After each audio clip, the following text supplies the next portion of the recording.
Hello, all you beautiful people. Welcome back to Quackin'. I hope y'all are all having a beautiful Monday, as great as a Monday can be. It's me, Terry, joined today by Brockazoid, and we're going to be getting into a Shallows game today, the Crew versus Fallen Angels. Brockazoid, tell me a little bit about what we're going into here.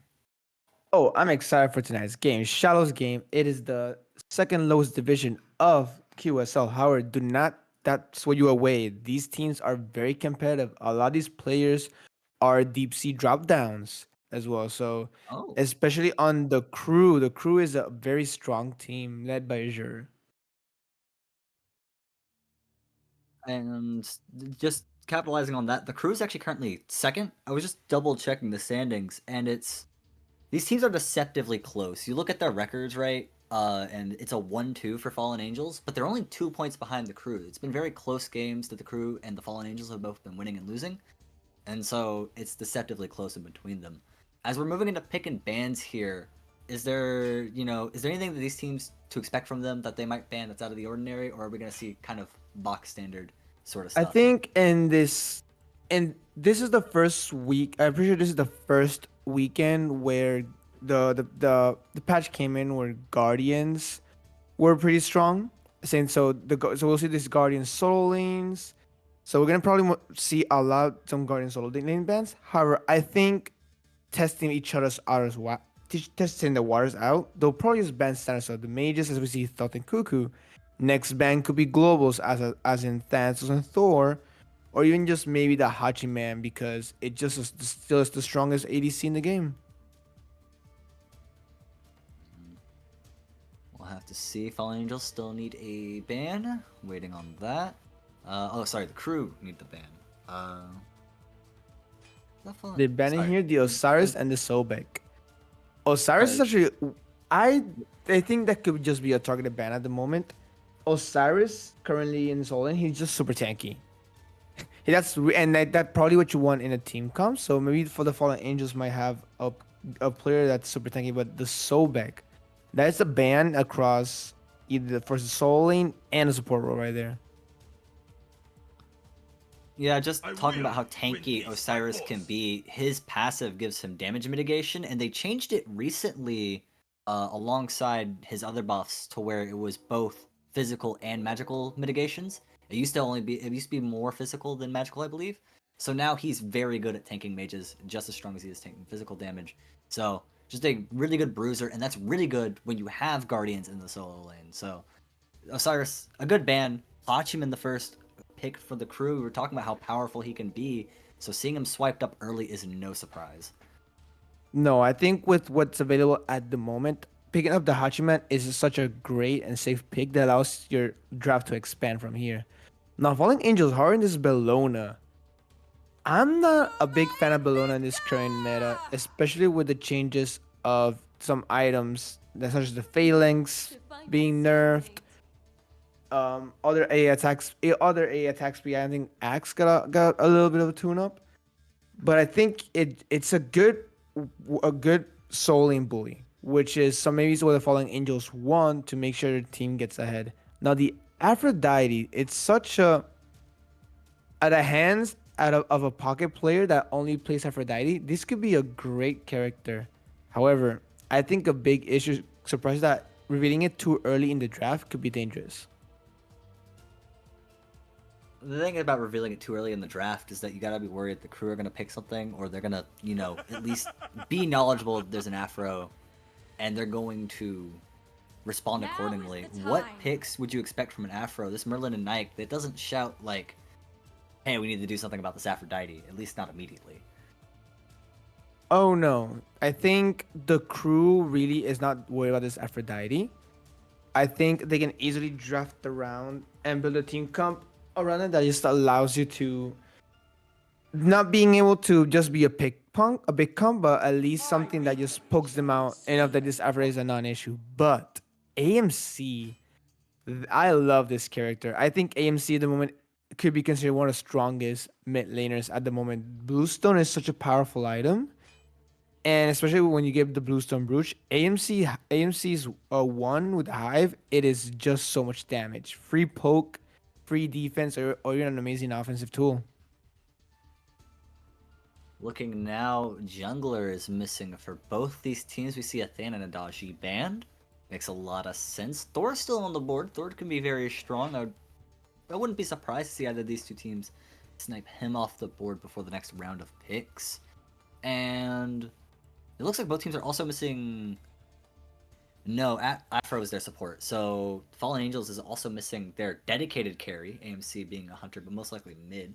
Suki, another jungler taken off the board. Not the one I expected. Are we going to see a Thor slip through here, or is that likely to be? Nope, there we go. All right, Thor banned out, and that's a really dry jungle pool, if you ask me. We've had 5 assassins banned, and while you can look other places for your jungler, you can't look too far. I think that was a mistake for the Falling Angels, in my opinion. Unless this Thanatos is dangerous with the team comp that you had, but I don't think Tsukuyomi would have been an issue. I think you could have easily taken that ban to shut down either another They support will all pick, since you know your obey Aphrodite their is locked goddess. in. But as you see here, double ADC at the moment now. Now going to Magic World with the Ishtar being locked in.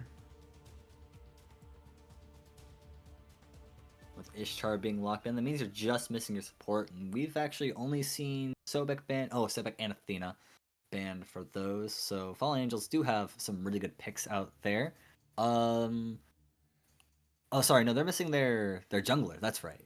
The And Falling Angels at the moment, well, depending I if they keep take this seeing the build. Afro Mage, and then I keep thinking, oh, they're missing their Guardian. They need a Guardian for support. It's like, no, Afro's almost certainly Guardian in disguise. Truly has a lot of damage. Like, sure, if you build for it, but 9 times out of 10, you're gonna see the Afro support, especially after the rework. So No, I think you're completely right at that point. But the main thing is Bellona.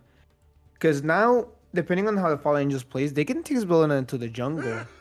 Because my main concern is the lack of magical damage at the one from the Fallen Angels. Yes, AMC Stinger does provide prot shred to the team, but is that gonna be enough if Kuzumbo's right in front of you building max damage? Sorry, max physical defense. yeah, well, max damage Kazimbo. I know Kappa hurt, but I don't know if Kappa hurt that much. Oh, do you surprised how much Kappa hurts in Oh, Soul Lane? oh, I mean, it is, it is a very powerful, Kazimbo is one of those guardians that will scare you with damage. It's one of those guardians that well, you're not always worried about your support having levels. He's one of those guardians that if Kazimbo gets ahead, he can start to be kind of a bully. He can be really annoying. So, seeing him on the board does bode well for the crew. Fallen Angels, on the other hand, they're gonna go for Ravana for their jungler pick. Not a bad jungler pick at all. They really did manage to get, I don't know what else we could have been looking at there, personally, but I think the Ravana pick is a solid one, just considering all that they had. I think at the moment that's just a safe pick. Maybe again the jungle pool was very dry at this point. Especially like Susano being taken away. So Fallen Angels just have to decide what's a good jungler that's gonna help out support a team. Like if I'm deciding between drafts at the moment, I'm like in the overall general build of the crew. It allows full lockdown. This Nike is gonna stop this AMZ and Ishtar from just doing their job, which is auto attacking. I feel this Merlin is gonna have a field day in terms of spacing. Yeah, Nike is such a strong carry against, or sorry, not carry, a strong god against this double carry comp that a lot of teams have been bringing out. And as we head into the game, we're gonna have to see how it plays out because you got to remember that Nike, for the most part, at least the beginning of the game, isn't going to be, isn't usually the scariest simply because you're worried more about the late game with Nike. Going up against a Bologna who can be kind of an early game bully, it might bode ill for the early game for the crew. And so that's really my concern heading in here. I don't know if you have any other concerns or any thoughts on that matter. I think that's a good concern, especially with the Nike. But my main issue is gonna be more with the Falling Angels. Is this how Killjoy and Ristic is going to play this matchup? If Ristic can go to the mid lane here and make sure this AMC does not power farm over Venom, then I think that's gonna be great for the crew. But this again, this glass cannon in mid lane is gonna be the saving point for the Falling Angel draft. Because Amazon Cobb does not have a sort of escape. I do believe he has a little bit of a movement speed buff on one of his abilities, and he does have a Uh, slow. Unfortunately, we don't call that little. It's Oh yeah, unfortunately for him for enemy junglers, but fortunately for him, it's a 40% movement speed at max rank. just a wee, just a wee, a little Just a zippy, little bit of movement just a little. speed. But he does have slow. He does have the movement speed, but he doesn't have a dedicated escape. But he doesn't have like a leap or anything like that. So while he can be hard to chase down, if you can get on top of him and really shut him down, that could bode ill, especially when you're looking at Susano, who, with just double checking his relic really quickly, does have blink, so is going to be able to get in there very easily and engage very quickly. Early on, And I think that's the key thing of this Susano pick, allowing you to get in close. Same thing with Kuzumbo to be locked down. As you see, Kuzumbo already showing off pressure here in the dual lane, but Mannequin Ishtar with an Aphrodite, that's gonna be a lot of clear power. yeah, you could see just how much sooner they got to lane. They were already in there, and I think about the time the Void Camp was dropping for the crew. So scary clear, but they have a really good poke on the side of the crew. So I'm not too worried about it. Fallen Angels, while they will clear faster, I think the poke will keep them, keep most of the pressure off them for now. No, I think that's gonna be the clear thing there, in that dual side. I want to highlight over here in the solo side, Nike with Bluestone is is something that we've seen before. Corrupted Bluestone allows for a great mitigation build. I am more worried than now that I think the not more worried. I think it's just with the item choice, how it's gonna translate to late game, especially with Captain Payload going this hero's hacks. But speaking of the hero, Ravana coming in hot for a gank. Yeah, and Can't Touch is getting dropped to half. Won't drop much lower. Will manage to back out. Just they know they can't secure this, but that does give them the presence they need in order to just swipe the shield camp real quick. But Killjoy gets in there, tries to swipe, takes a little bit of damage in turn. Nothing really going on here. Just some poking back and forth, and Fallen Angels, they use an early gank to keep control of the duo lane. Those are the little plays that you have to force as a jungler, because that allows that if the enemy team doesn't misplay, like for example if Kuzembo dashed in or even Killjoy dashed in, that could have been an automatic kill. But playing it safe, just have to show your presence, because that's gonna be the key of every jungler in this. And before pre minutes, before 5 minutes is pressure. Show face around the map, so enemy dual lanes or solo lane think twice about committing to fights. Yeah, jungler, very crucial role. And it looks like Susano was thinking about an invade there. They were contesting the mid camp, and I think there was a little bit of thought of, hey, maybe I can go, try to be silly, try to get into their jungle. But I think he backed off of it. So that's the real question, right? Is when we start to see those invades, how early are we going to see them? As we do see someone hit level 5 first, it's going to be the crew's solo laner. So Nike of Servindi will hit level 5, and Nike, very powerful as a defensive and offensive tool. Do you think that's going to help, sway lane quickly, or is it kind of like the blown is going to catch up fast enough? It doesn't matter too A much. Sentinel of Zeus is it's such a strong ability but it's like, again, it's pretty dangerous because if you do use it offensively, that just gives a targeter for your team. And speaking of a targeter, this dual lane is being targeted by Susano after Ooh, being great locked in. grab. Yeah, great grab, and here comes the Kuz ult, drop low. Jay Bozo might be getting sent back to Fountain, but no. The Afro ult has to come out there and narrowly skates away. Afro does have some healing in their kit, and does have quite a bit of healing in their kit, so they're gonna have the sustain to stay. Susano also dropped low, we'll have to retreat to Fountain, so a very close fight. Jay Bozo narrowly manages to slip away, and that is an unfortunate jump for the crew there. I think Jay Bozo played that perfectly. The time that he used his ultimate was perfect. He made sure to use it at the last second to guarantee the last damage, which was perfect because the Aphrodite tanked a Susano ult. Masterful Archery. Even the Warrior Grave, this Afro took every single point of damage and knew that once I get to my tower, I'm safe. So you're gonna be safe here. That was a very close call in solo lane, and it looks like Aristic doesn't have ult. Might try to go for it, but no. Knows that the mid laner has rotated. Dragon Lord Cat senses an ability to rotate and maybe confirm a kill, but runs it as a jungler instead. So this is very interesting. Aristic actually looking for the smoke. He wants this fight, but he's getting more than he's bargained for. He runs straight into the enemy jungler. Marco chasing him down, manages to get the kill on the Aristic, and there's nothing that Venom. No, yeah, that was. I think that was just unfortunate there for Aristic. Like he decided to go into that fight with no ultimate, and AMC Stinger just literally. I forgot. I think he just forgot completely about the cripple aspect because he thought he could do his one to get away, but then he was just staring at both AMC and Ravana without even being able to dash away. And at that point, it was just so easy to combine abilities to just eliminate him. So I think Ristic took a chance there. Could have been worth it, maybe, but at this point, Marco was around, and that was just enough to get first blood. Yeah, Venom's just a little bit too far away to back up, and with the level discrepancy too, I was kind of questioning, can you really trust yourself at level 5 to jump a level 7 at full health? And it didn't seem like a very smart fight to take at first. With Venom close up, maybe, but like you were saying, that jungler is so close, able to support.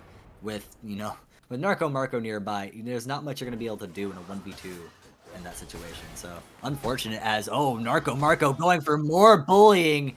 Mid camp, you're not allowed to get that. Aristic drop low. He's trying to zig and zag, and he manages to zig and zag his way pretty close to his teammate, getting some backup, but the backup won't matter. Venom trying to burn down Narco, but no, Dragon Lord Cat has too much backup. Venom dropped and an early 3 kills in the mid lane, and it's shutting down the potential for Ristic to do something as we head into this mid game.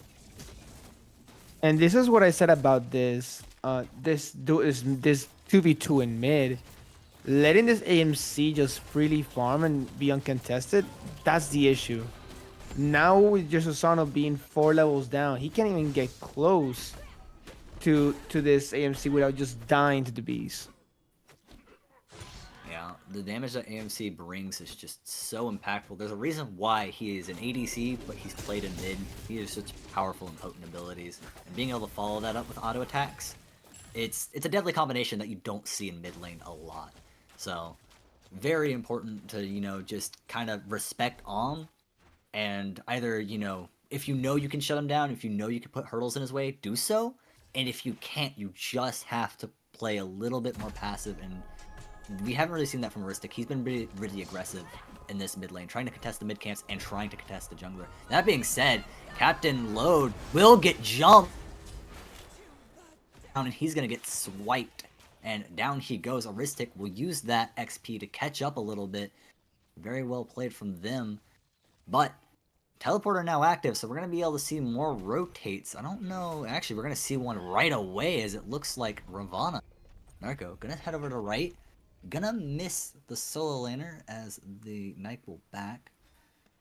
But this is a good chance to invade mana, except it's not. From the teleport glyph over the wall, Aristic and Sir Bindy both jump.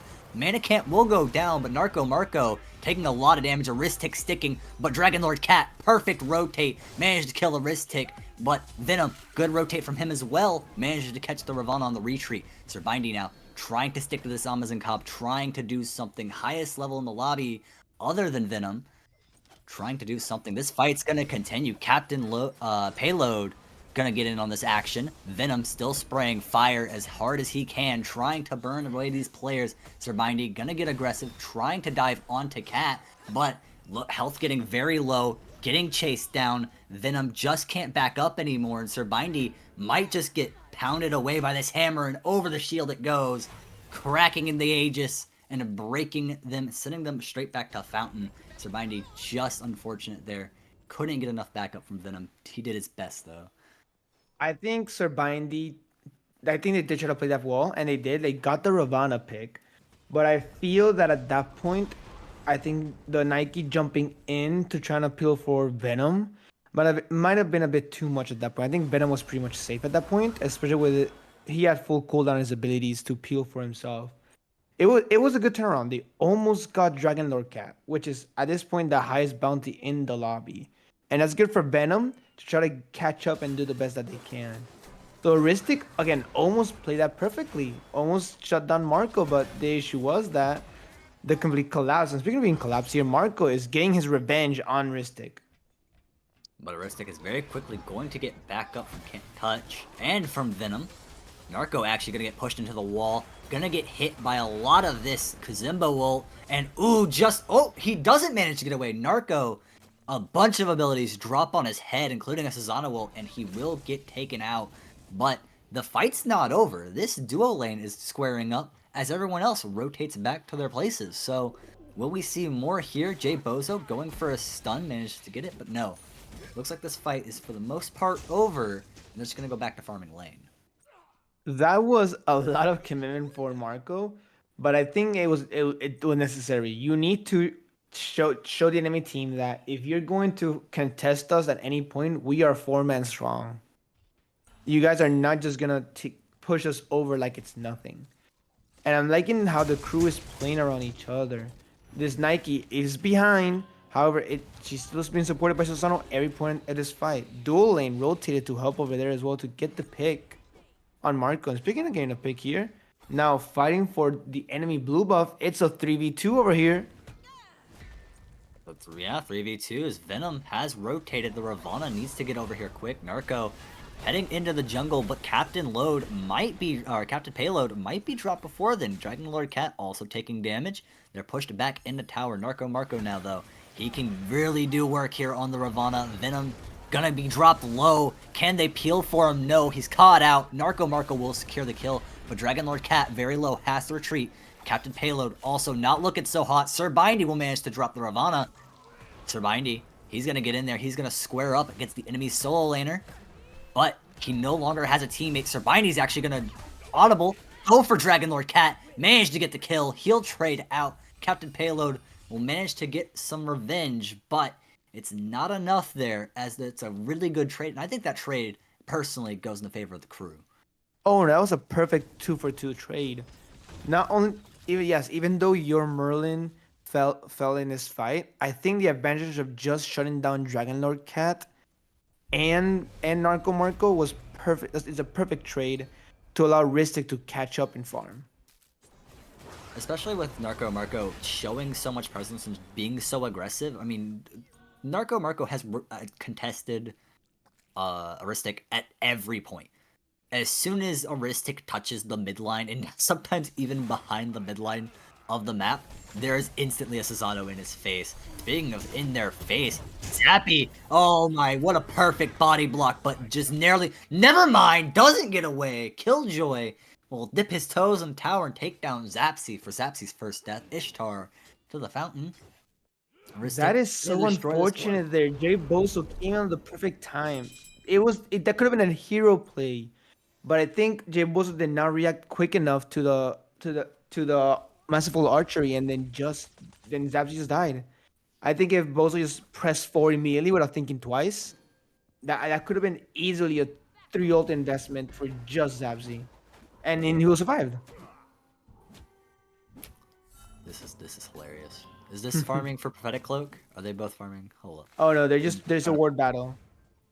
Oh, okay. It was a ward battle. I was looking for the battle. Prophetic Cloak, but only Afro has Prophetic Cloak, so.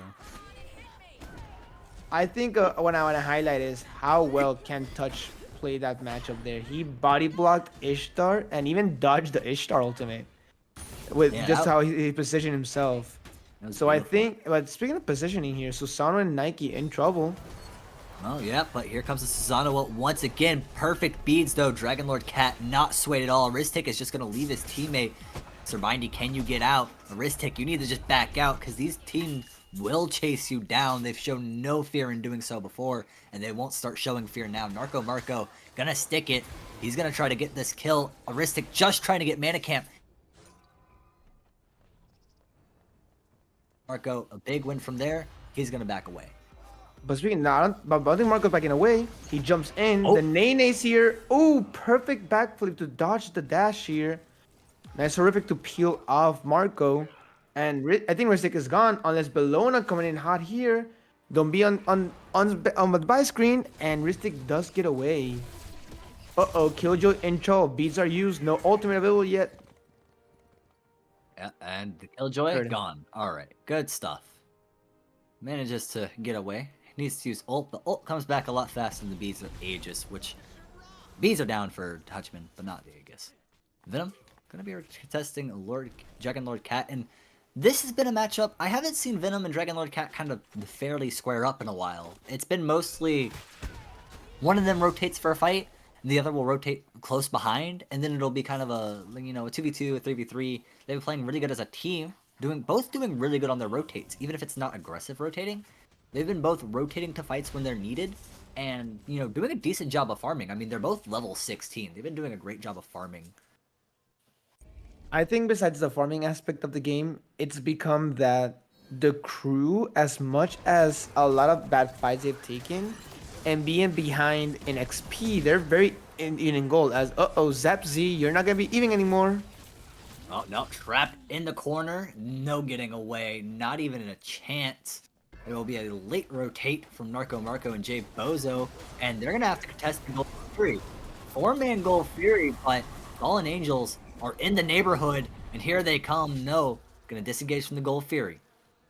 Can't touch still.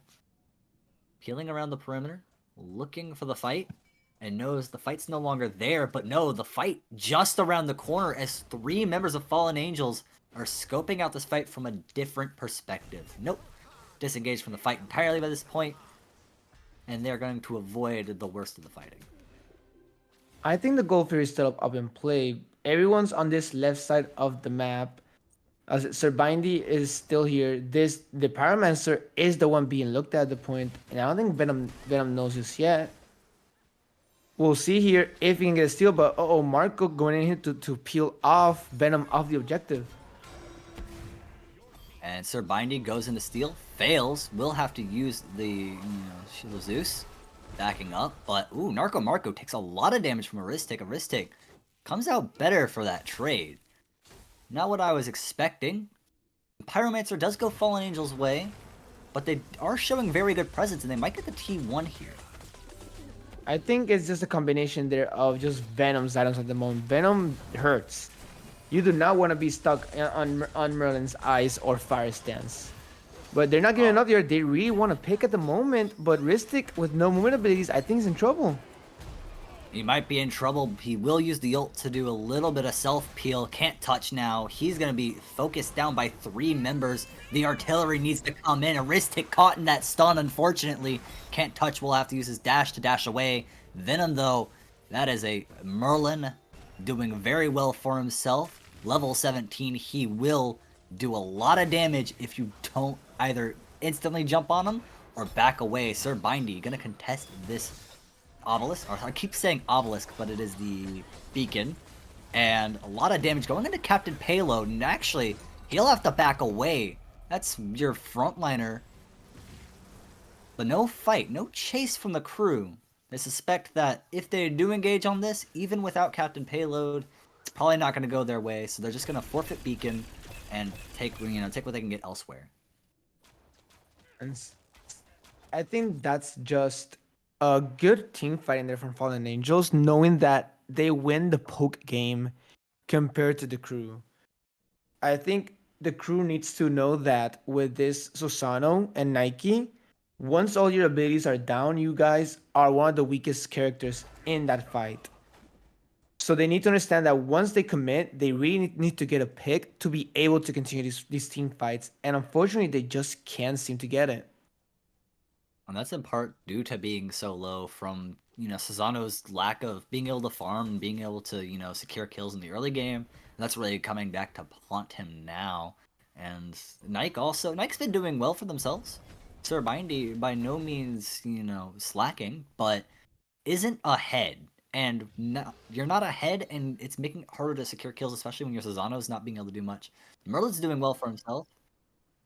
slightly ahead maybe because of the tower. Maybe ahead in gold most likely, but yeah, very narrowly ahead in gold. Just check the numbers. Oh boy, but it's mostly just a poke fight, and there's not much that Sir Mindy can do, especially because the peel so far from Fallen Angels have been pretty good. I think the Merlin has allowed the crew to be able to keep these lead even, or even just slightly ahead compared to like when it started the match. But Ristic needs to catch up somehow. He's just so low at this moment that he doesn't do enough damage or he's gonna get blown up. But Stinger is down. This could be a free pick for the crew. Oh, really good there. Narco Marco is dead. And this fight might continue. Killjoy and Can't Touch really want this fight to continue, but rest of the crew, they abandoned ship for whatever reason. Solano actually is trying to secure this Meteor. And that is some good XP, that is some good gold when you add it all up, so can't blame him for going for it, but he will be forced off as he doesn't have any backup. The one thing I wanted to highlight is now that we're in this almost mid, close to the late game. Look at the builds in both Nike and the Kuzembo. It is just pure physical protections. They know what the backline is. They know that Dragonlord it's Dragonlord and Zapsy. They don't need to itemize into this magical defense, which could be dangerous as the later we get into late game, that the percent pen might not just be enough to break down all these prots. Though Nike and Kazuma at the end might have max physical prots. Would it be... I don't expect the Afro to build any magic damage to try and capitalize off that. Because if you're the only magic character and you're mostly going tank anyway, does it really matter at the end of the day? Like, you could say maybe, right? But I don't see a world in which Afro, one of these last two items is maybe like a Divine Ruin or something like that, in order to try and, try to help with that situation, try to get them to maybe invest in magic defense, because that ship's already sailed. It's physical defense all the way through, minus the Gauntlet of Thebes, so I don't expect the Afro to really build magic damage unless these last two items are both magic damage, right? I think the support as Aphrodite or any guardian going Divine Ruin is actually not a bad idea. Even the Chronos Pendant. Besides the value that the items give you, understand that healing is at an all-time high in this game. Specifically with in kits, items, anti-heal is great. Especially Divine Ruins is a great stated item and an amazing passive. Having it on Afro could not be a bad idea. Because at the end of the day, your prots are being shared with these Thebes, Pritwin, and Cloak. You can just add the Divine Ruin to help your team shred down and do a little bit of more poke damage. Okay. There are some guardians that easily can do this. Atlas, Kuzembo are ones that always come to mind. That you can build one damage item, and all of a sudden their abilities just start hitting even more harder. That is true. I was talking in the band phase, the pick and ban phase, about how Kazimbo is one of those guardians that does do enough damage to where you can't really ignore them, and if you get ahead as Kazimbo, it can be problematic. Especially just considering, the inbuilt thorns and all of that. Now, Stygian Beacon comes up, and this is a very tense situation here. All five members of the Fallen Angels scoping it out. Meanwhile, all five members of the crew, they're gonna invest everything into this fight. They're gonna go into J Bozo first on the Afro, drop them very low, but won't manage to get the kill. Captain Payload, though, also very low. That's both your frontliners taking a huge amount of damage, but you need to prioritize one of these squishies. And Narco Marco, on the edge of the jungle, looking for a pick. Might not get it, though. Ristic manages to back out in time. The pokes go out. Damage is traded, but no blood for either side. And this is what I mentioned the community issue with the crew.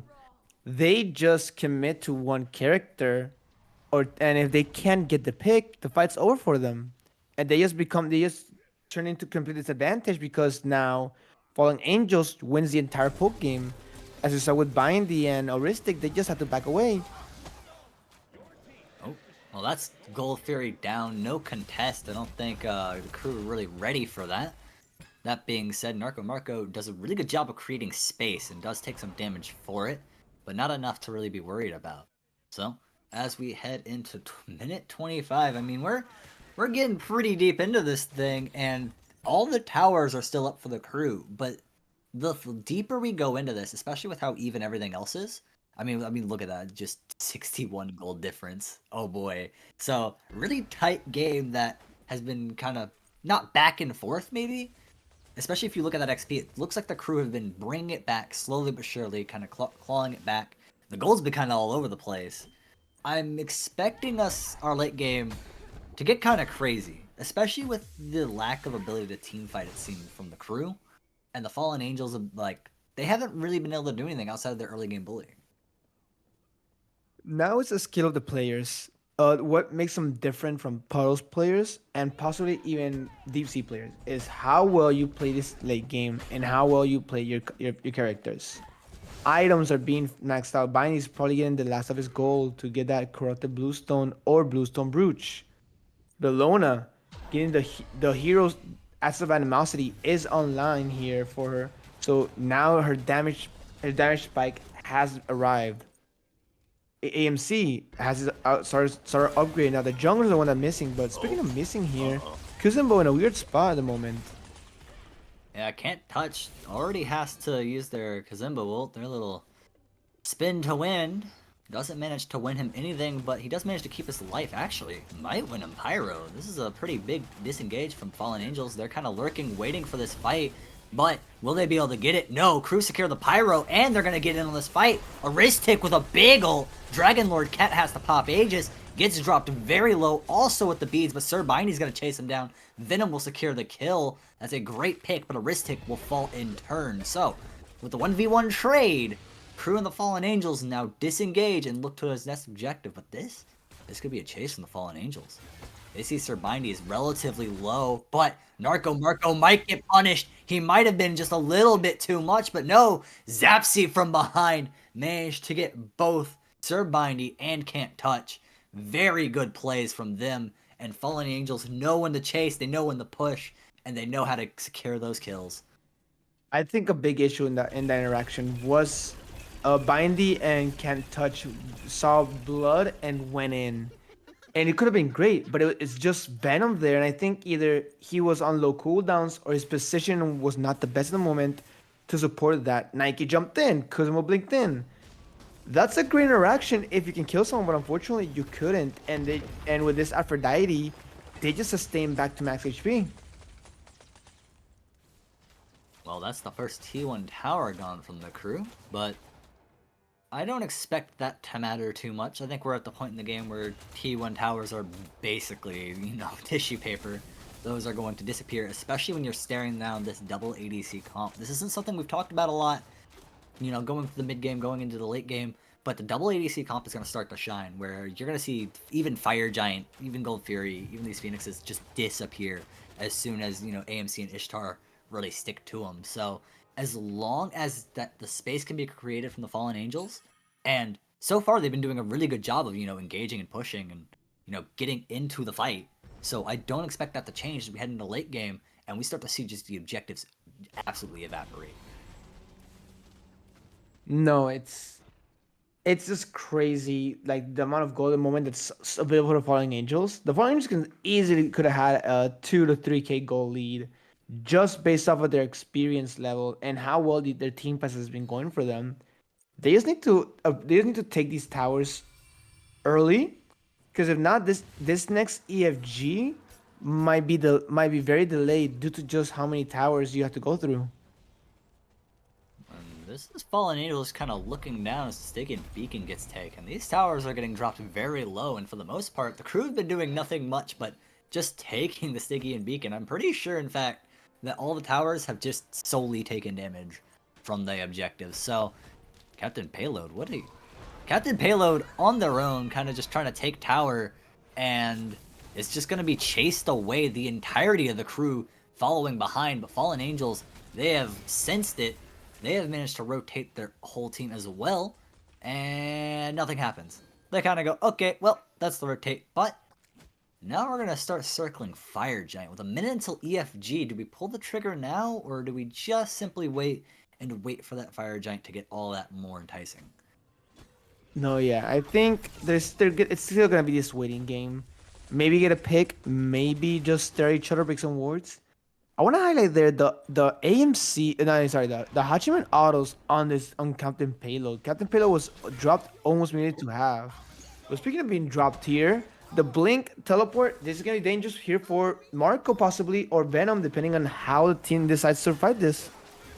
Oh, I don't think the crew are in range to really back this up, but Aristic will win his one. Narco Marco is missing the early game where he could just bully the Susano, and now that Susano is really starting to turn things around. Sir Bindy is gonna get into the thick of it alongside Can't Touch.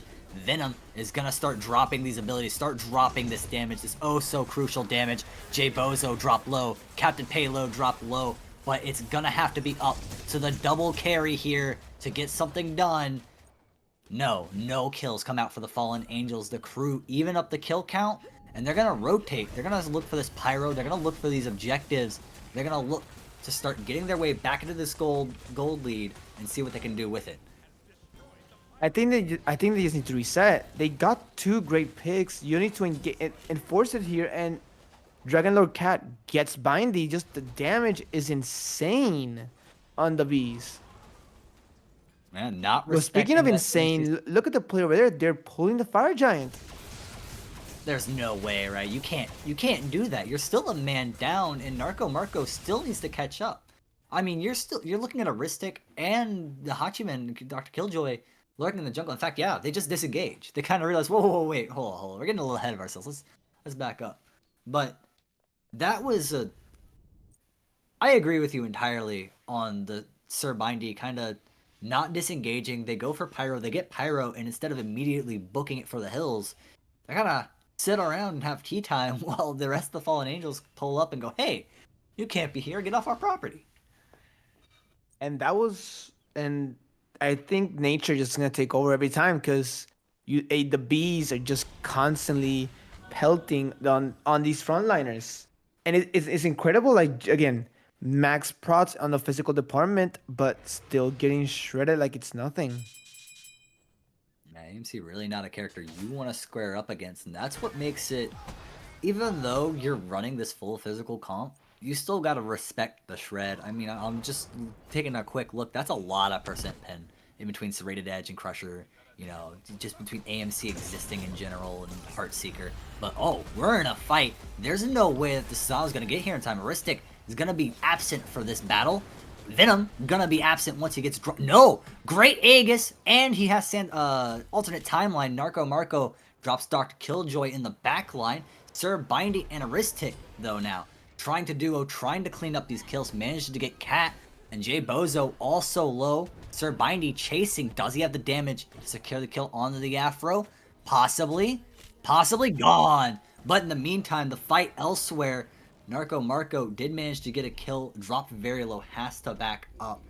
Aristic dead as he tried to retreat to his teammates. Now, can they pull Fire Giant is the question. You are missing your carry. They seem to be thinking about it. They think better of it, especially with Captain Payload now pushing up, and they're going to disengage. That was a very weird fight because the Fallen Angels forced a 45, but all of a sudden, just the Kuzenbo and the Nike was enough to take down Zapsy without him being able to use the Aegis. Narco Marco now looking to get Sir Bindy as he is relatively low. Has to back though as there's enough damage for the whole team there. Narco Marco getting the brunt of it. So, pushed away. They're looking for Stygian Beacon once more. They have really prioritized the Stygian Beacon, and it's actually the XP and gold that it's offered the crew has been monumental. It's one of the things that was going well for them in the mid game, and they've managed to keep it even until this point. They keep getting it every time they come up, and I'm sure it's done more structure damage than basically the entirety of Fallen Angels combined. No, I think it's been crazy how all these fights have been going. I mean, I'm excited to see how this keeps going into the late game. We're in the late game, but once we reach the peak, which is the power pots, the 60-minute death cooldown timers, I want to see how these fights start going because they're just picking each other one by one. There's rarely been a clear winner in these fights. It's always been that the crew takes three of them, Then on the crackback, the Angels take down 2, so they're like almost in a sense even. I want to see how the crew could know the advantage. Like they're playing this well. They're taking down Dragon Lord Cat, and they're eliminating the Zapsy. This Aphrodite cannot peel for both of them, and they're playing it to their strength. Yeah, there's only one stun to go around, and there is healing. There is prots being shared, but it's not enough. And this Susano is potentially explosive, especially once we get into those power pots. Just so much damage and an ult that can zone so many people. And Aristic now is going to go for it indeed. He's going to actually target Captain Payload, but a lot of damage shared all around. Sir Bindy and Can't Touch the frontliners, creating so much space, singling out Narco Marco, who's alone now, facing the brunt of the crew. But he's going to manage... No, he doesn't manage to get away. Captain Payload going to try to save, not in time. Dragon Lord Cat drops Dr. Killjoy. The ADC battle won. And the 4v... It's now 5v5. And they have the pressure. That's crazy right there. How it ended up. AMC, Dr. Killjoy tried to peel for Can't Touch, and it did wonders. But he can't win that 1v1. Just putting the bees in your feet, that is so much damage that you're stuck. And as AMC, you just win that 1v1 anytime. Now, Bindy trying to 1v3 at the moment without Sentinel of Zeus is pretty dangerous. Oh yeah, he's gonna have to retreat away very quickly. But Captain Payload, I don't know where he came from, but I know where he's going. He's going home. Oh boy, he tries to 1v3 to team, and he does not have Aegis either, to speak of either, so... Down he goes, and... Well, that's a pick forfeited that you really couldn't forfeit. You now leave your team in a 4v5 as you start to circleless EFG once again. For, you know, a good solid 7 minutes we've been talking about this Fire Giant. We've been seeing fight after fight surrounding it. We haven't seen anyone actually give a good old college try at actually taking it. I think now they're committing. The crew realizes in 30 seconds they can actually milk this objective, but unfortunately it's just Merlin here. I think they're just taking more poke damage than doing damage to the objective. Yeah, I don't think this is a good idea at all, especially as you see the fire ring go out, which does a decent chunk of damage to these squishies. It's gonna soften them up for the Fallen Angels. Fallen Angels showing presence, and you see that Raven Ward going above. Gonna spot out basically the entirety of the crew, if not the entirety. Ristic is gonna have to go and find his friends, or he's actually gonna go into the jungle. He might actually be looking at Gold Fury here. He might be able to solo it, or he might call for help, but no, he's gonna back to Fountain, itemize up, and get ready for this next fight, because once again, we're squaring up for a 5v5 around the Fire Giant with not a lot else to say. This is the same song and dance the last few times. Eventually, though, one of these teams is going to get a huge pick, is going to get a fight swung their way one way or another.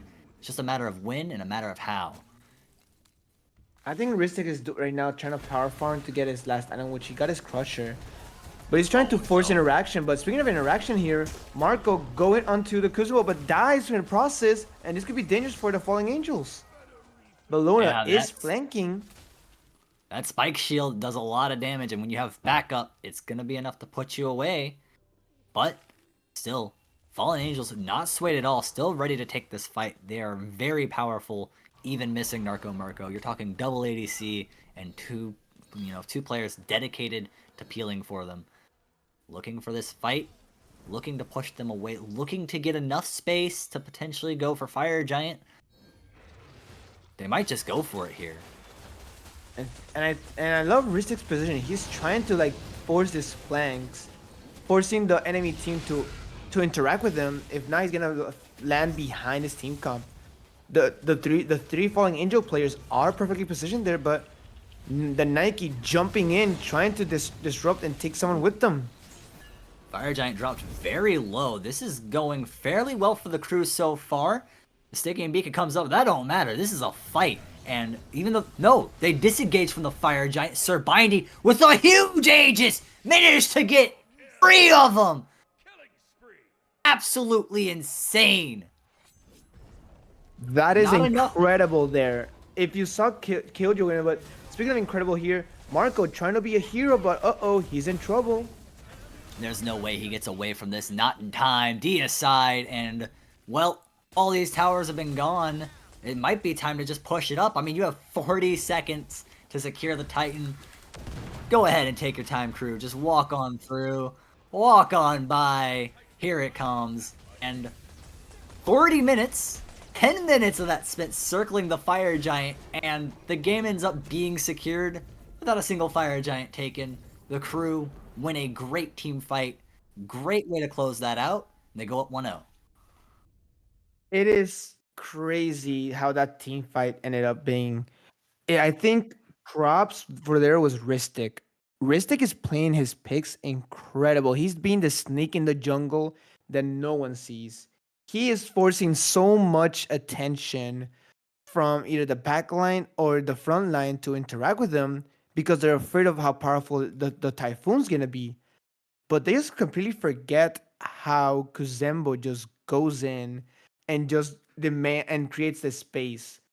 The combination of both the Hachiman and the Nike in that team fight was incredible. A triple kill there for Dr. Killjoy. And Nike using their HP as a valuable resource.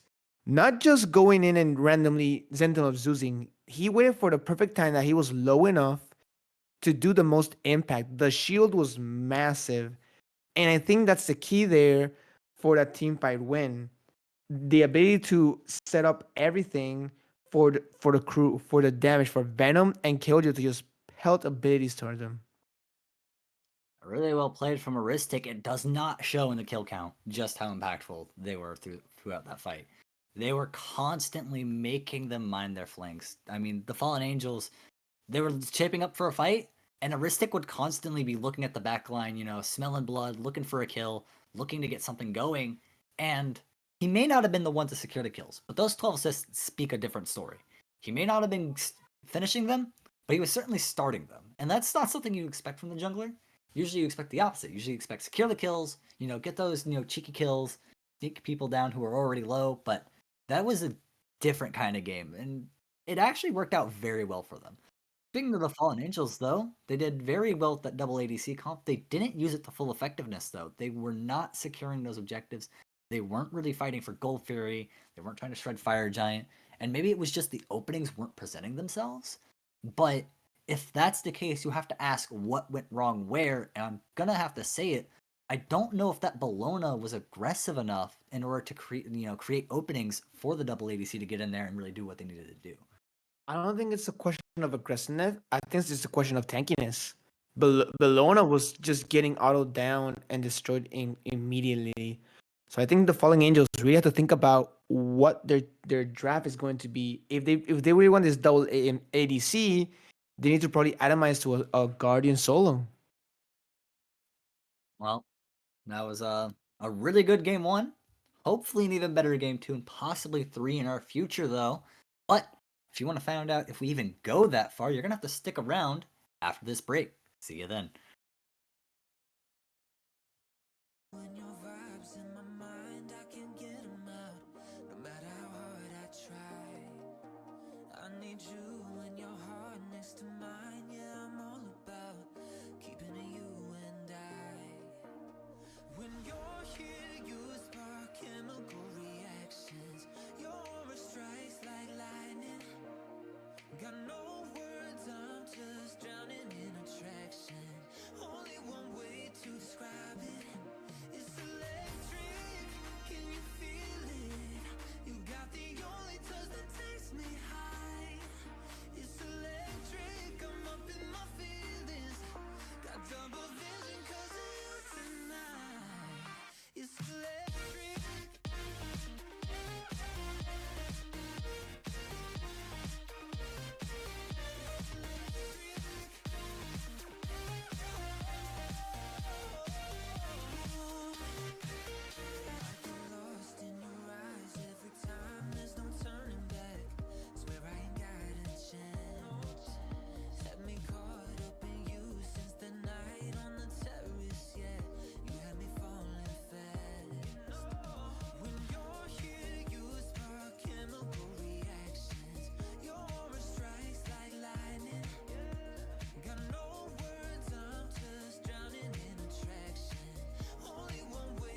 you dare say that I wanted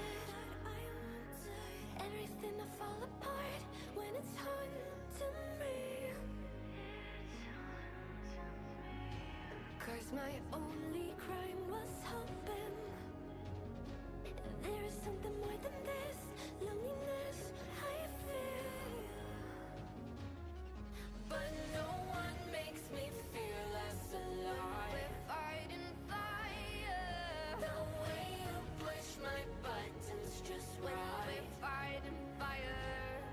When two voices of nature collide. We're fighting fire. Can't help but feel the temperature rise. We're fighting fire. We're fire.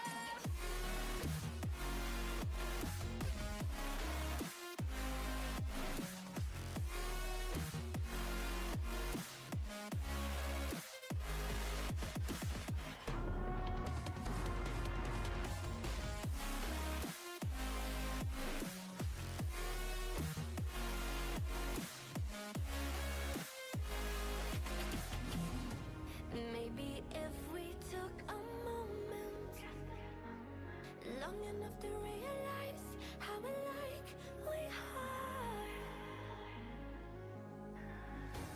that not everything is broken. 'Cause you know me better than anyone by far. Hello, everybody. I hope you really enjoyed your 5-minute break there, because I certainly did.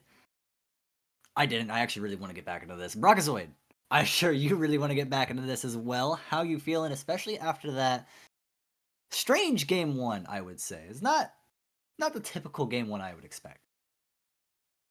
Oh, I'm excited to see how game two rolls around. I think both teams played amazingly. It was just the late game. One mistake could cost you the whole game, and that's what happened for the Falling Angels. Falling Angels had a dominant early and mid game, but just fell short at the end, and they could not produce the results that they wanted. And that last team fight being insane, just the Nike able to get in there with a perfect ultimate, easily like a game-winning play there. And honestly, if I'm the Underworld Angels, I'm looking at that and I'm saying, if I want to play double ADC, is it time to get rid of the Nike? I don't think so. I think even though the Nike does stop the double ADC team comp plan, I think you need more lockdown. The only thing you had was an Afro stun. That's it. You didn't have anything else to make sure that Nike couldn't do Nike couldn't do anything, and that was the issue. But speaking of not being able to do anything, this Thoth being removed completely off the set. Well, it seems like it's the first verse, or second verse seems the first, as we see Thon and Koth, Thoth and Khan, wiped off. And yeah, I really hope that we get a different ban face here. Though I do have to admit, you have to get off some of those big, powerful picks. You do have to get rid of them.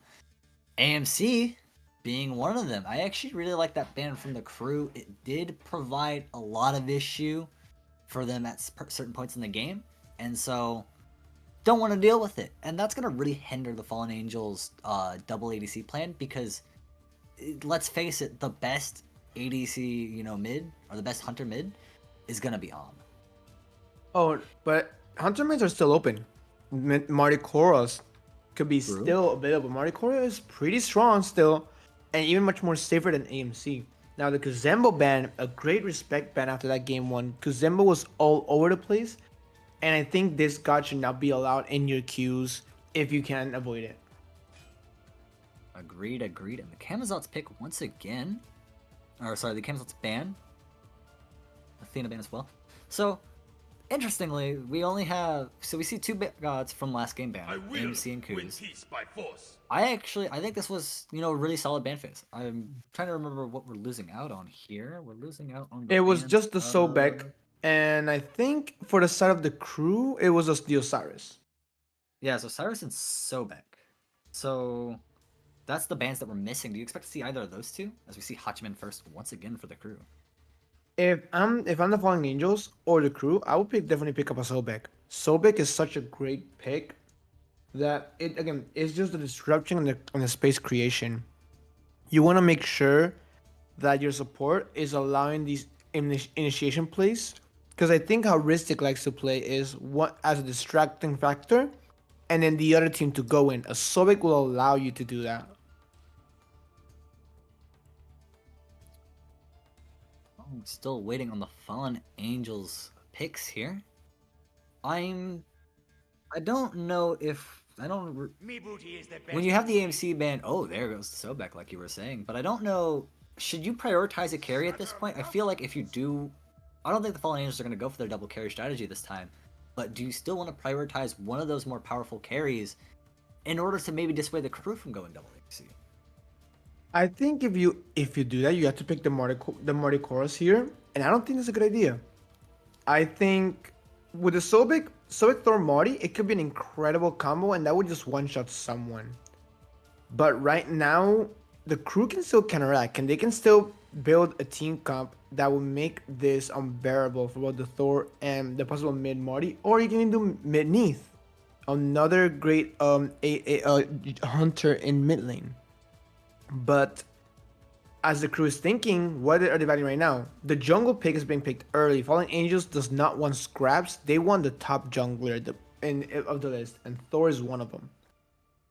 Yeah, definitely. I mean, we were talking last time about how dry that assassin pool really got. I mean, there was 5 or 6 assassins banned, and you're looking at your options. You're like, well, I guess I could take this, and yeah, they want to get Thor. They want to get such a powerful god for diving that backline, especially when your jungler pick last time didn't work out in the late game. But the crew, they're gonna grab Agni this time as opposed to the Merlin. They're gonna grab Ardio as their potentially, I would say this is most likely a solo pick, correct? The audio is probably no solo lane, and I want it to be solo lane because then that's gonna allow so much pressure in the late game. Because then this audio becomes almost from solo lane to the support role, and just offers so much protection to his Agni and Hatchman in front of his Thor. Ooh, Vulcan. Interesting. I haven't seen a lot of Vulcan at this level, personally. That is not to say that they're an uncommon pick. Just I want to see how it plays out, especially with the secure that you can have on that ult and its wide range. When you get into those team fights, Agni has a really good ult for team fights simply because he gets it a lot and has very wide ranges. Vulcan similarly has a very powerful ult, and if you can get a little bit of lockdown, like off that Thor ult or Thor stuns off that Sobek, just a little bit of this way or that, and all of a sudden Vulcan's gonna just decimate your health bar. Oh no, the Vulcan Thor combo is gonna be massive if coordinated perfectly. This already is gonna will might depending on how she atomizes might suffer a lot against this Vulcan, just because Vulcan is no longer crippled in his back shot. Oh. However, I I think now building the team comp, you really want to peel off Vulcan. Dragon did an amazing job last time in with his AMC, but Vulcan is a much more non-safe pick compared to the AMC.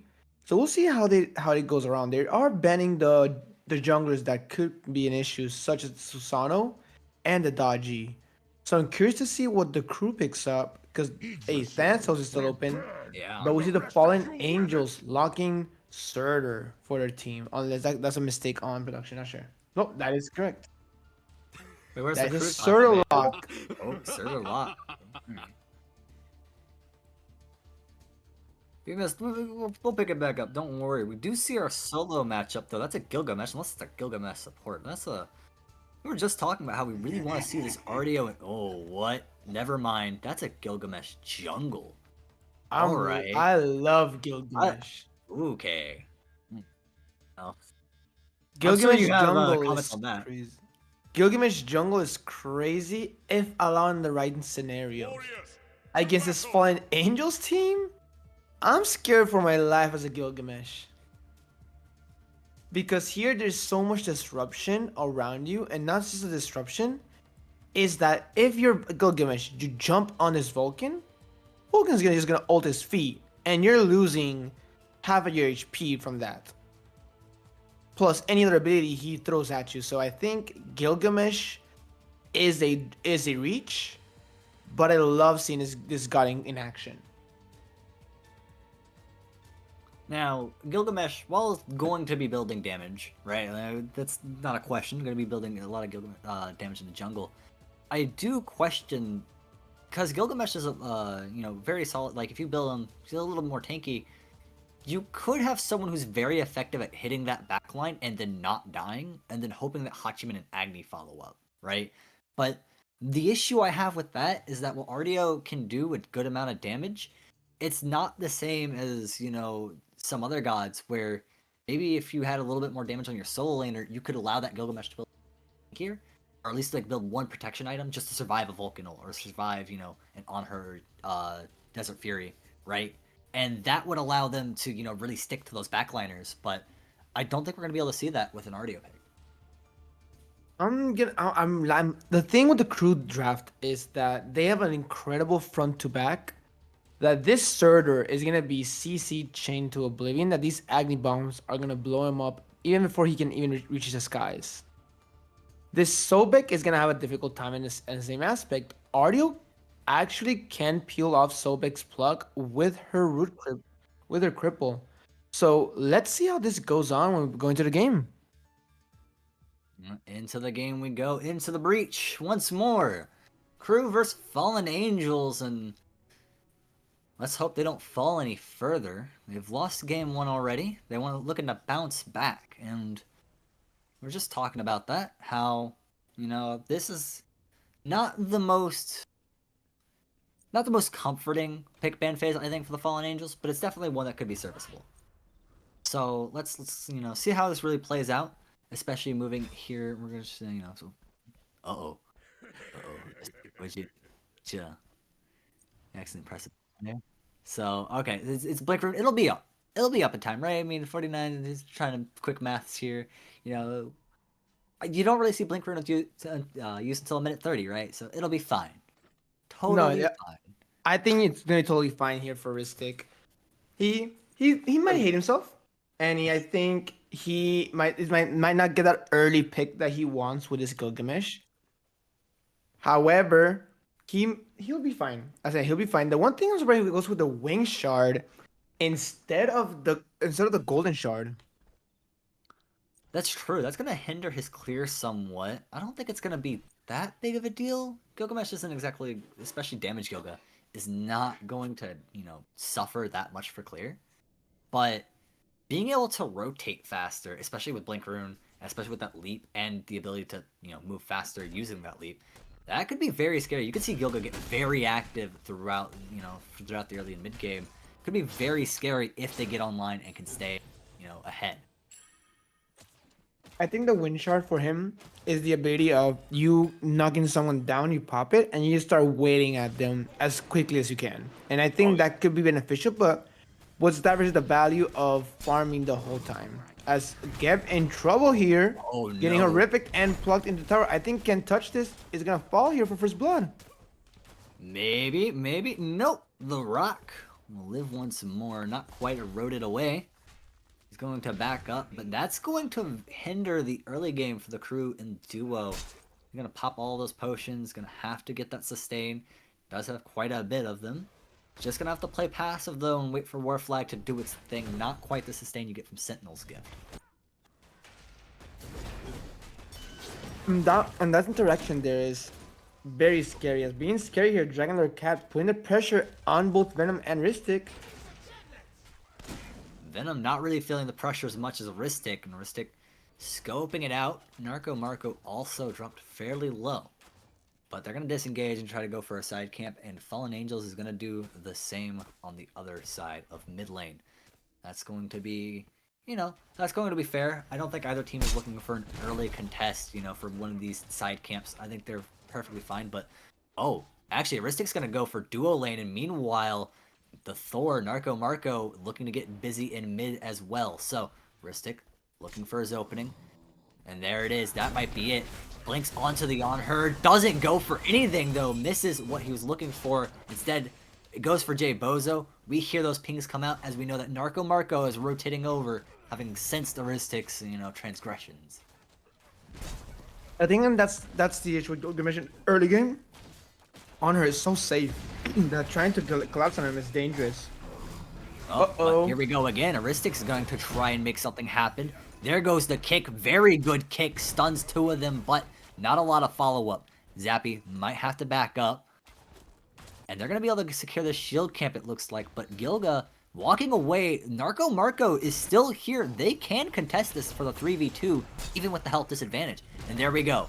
Shield camp is dropped in favor of, it looks like, the crew. Aristic going to engage back in on this, and Narco Marco dropped low. Going to get the kill secure, and it actually looks like Jay Bozo might not be able to get out in time. He's going to try to get some sustain.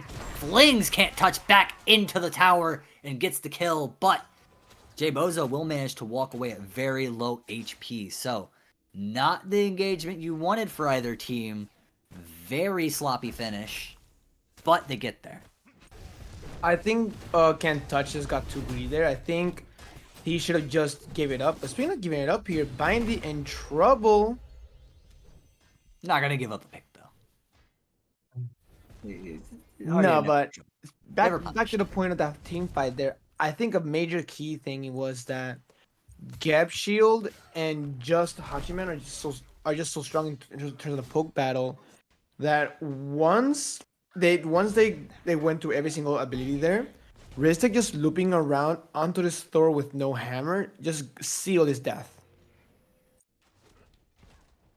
Yeah, I was actually really worried when Aristic was walking away, and Marco was like, I'm still here. I can contest this. Luckily, Aristic kind of, either got the call to, hey, wait, they might actually contest us for this, you need to come back, or he just kind of game sensed it, walked back around. Did a very good job of helping them secure that first kill. Unfortunately, it seemed like Can't Touch forgot who he was fighting, and Jay Bozo, Sobek Flick. I mean, it's the same thing with Hercules, right? You cannot get too close to tower, or you're gonna find yourself in it, and Can't Touch kind of forgot that. And I think that was just the one thing that made that just an quote unquote even trade, Oh, but still a lead here for both Killjoy and Can't Touch that. The one thing I'm gonna look at is this Golden just blinks through the tower. Nice ultimate, but unfortunately the drop kit does not connect. That's unfortunate. Wait, was Comes that the back Winds of down straight Shamas? into the Gilgal. Oh man, that's a tragic one right there.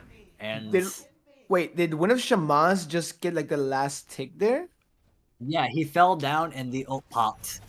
So unfortunate. That's just how the cookie crumbles sometimes. He had to come down, and he couldn't come down too close to tower's edge or die. He couldn't come down inside of the Gilgal. He was just hoping to wait it out. Couldn't wait it out long enough. So maybe had to go over the wall to Mana Camp and hope to find solace there. Didn't manage to get over it. So That's incredible there by Ristic. I thought that Captain Pillow was gone, but that was just crazy. I did not expect that interaction to be how it works. However, here's Snidey just got by Surviving got the lead here now. So Audio with breastplate, she is now the bully here. Captain Plato, you should be careful, buddy. yeah, all that cooldown, all that physical prots, and Sir Bindy is doing a load of work, having that self-sustain as well. And the payload has finished their first item, but Captain Payload, you need to get out. You need to do something, or you need to go back to Fountain and think about what you've done. Poor Surtur. The sustain that Artie just has in her kit is just crazy. But speaking of crazy, Thor into the air. Gonna go on this Ario here, and does get the pick there. Whoopsie. Alright, well. Narco Marco managed to secure the stick. And that's gonna be Sir Bindy kind of surrendering their advantage. I mean, it's not over, right? Sir Bindy's still ahead. But not what you want to see, especially when things were going so well, to see it, kind of slip. And that's just good jungle play, right? Knowing where you're needed and being able to do something about it. Knowing who's ahead, who's behind, and who you can really, either help catch back up or, help keep someone ahead. And speaking of keep going ahead, Marco just making sure that Halo does not fall behind too much, stealing the blue buff from Audio, which is gonna be so detrimental in her lane team fight because now her mana consumption is gonna be up to the roof.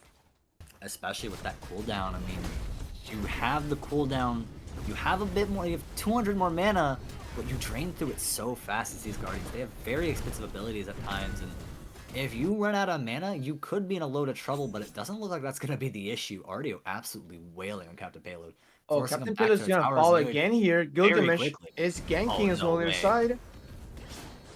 Unfortunately, no wins with Shaman to guarantee the kill. No, and Captain Payload rightfully just backing away, not even trying to drop anywhere near that, not even trying to take a fight. But that's still really good. Keeps the pressure up in solo lane, right? So, oh, what are we doing here? We have 3 people in mid lane kind of scoping it out. Marco. Uh-oh, what are we doing here? Now it's a 3v3, but they're going to actually go in on Can't Touch This. Aristic, though, for the backup. Marco immediately disengages, but a great Vulcan ult rocket there. He's going to drop it right on Can't Touch This, but that doesn't do a lot to the support. That being said, though, it looks like a Thor ult's about to come in. Drop the hammer on him, why don't ya? No! Marco misses, immediately has to disengage, or fear the wrath of Venom and Aristic. That was just incredible play there by both Can Touch and Aristic. Though basically, just those two characters forced both beats from both Dragon Lord and Marco, and just enforced the disengage here. Viney gets soloed over there in right lane, but however, Zapsy just jumps into 2 of them. That's death guaranteed. I don't think Zapsy realized that Aristic had a friend and very quickly loses his life for it. There's no way back once you use that on-hurt jump over the wall. And so Zapsy forfeits their life, and Jay Bozo looks to be doing similar as he's trying to contest this support camp, can't manage to secure it, and is going to lose quite a bit of life in the process. So a full sweep here from the crew as they invade jungle, do it well, and secure a pick. It's really it was just unfortunate there for Zapsy that he thinks it was only Geb there. He jumps in thinking that he could steal it, but one, he jumps in without knowing who's there. His ultimate is down because he used it on the wave. So even if he could get the steal of the camp, he was dead. There was no way out of the situation. Dr. Killjoy is going to be on his lonesome now, and Marco is scoping it out. They're kind of, I'm not saying losing on every front, right? Like, I mean, we see the XP difference, we see the gold difference. It's very strong early game, but it's 4-3 picks, so there's kills going the way of Fallen Angels as well. It's not all lost, but what might be lost is Hachiman. He needs to get out of dodge now. Dr. Killjoy dodges the Thorol and will use the horse archery to skate away.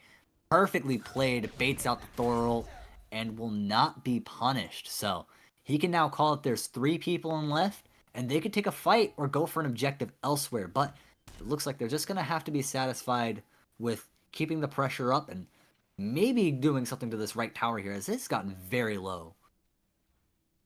Right there, Aristix has been putting a lot of pressure in that dual side. But speaking of, look at the mid lane here, the 3v2 happening here. This could be dangerous for the Geb.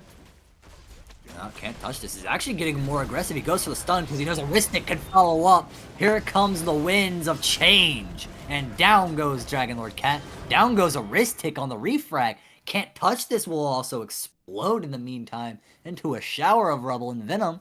We'll be left wondering, where did my friends go? Was that even worth at the end? No. I think right there it was just the overzealous of both of them. Vulcan had Aegis unlocked, unfortunately, and I think that's just what allowed Vulcan to last so long in the Winston Shamans. So I think it's going to be now, how are you going to play this knowing that both relics are down here in the mid lane? Sir Mindy is actually starting to take a lot of damage. A lot of this should be not an easy fight by any means, but Captain Payload's getting very aggressive. He's feeling it. He thinks that he can definitely get something going here. And so Sir Bindy's actually going to retreat. Seeing the hover over the segment sepper. I'm trying to read this, and actually I kind of like this, healing yourself. I thought that'd be more of an art. Well, it's physical power. That's right. Can you imagine that in Artio though, where Oh half no, your that would abilities be heal yourself. crazy. Oh no. The second scepter is actually one of those items that normally some people used to build on Herc, but it wasn't as practical with Hercules. However, on Surtur is actually very interesting how that item procs because Surtur's passive triggers the passive as well of the item. So it allows Surtur to just by existing and taking damage to get cooldowns of his abilities. Ooh, I like that. I like that a lot. And I like But that they're speaking of shaping liking this a up for lot, Gold Fury. I'm Yeah. liking his game plan. Yeah, they're going for Gold Fury. They have all committed. They're all over on this side of the map because they know they're winning solo. They can take a break from solo. They don't need to be there right now. Instead, they're going to get Gold Fury, try to get this advantage, and... no, they drop it, and they're going to try to single out this 4v2.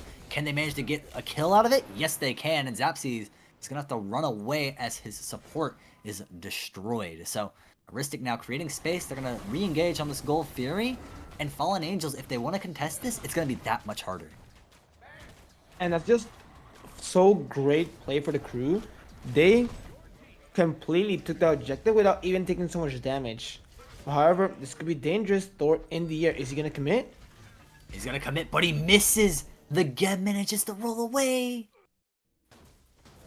That's just something you need those kinds of picks. And then Zapsy trying for something.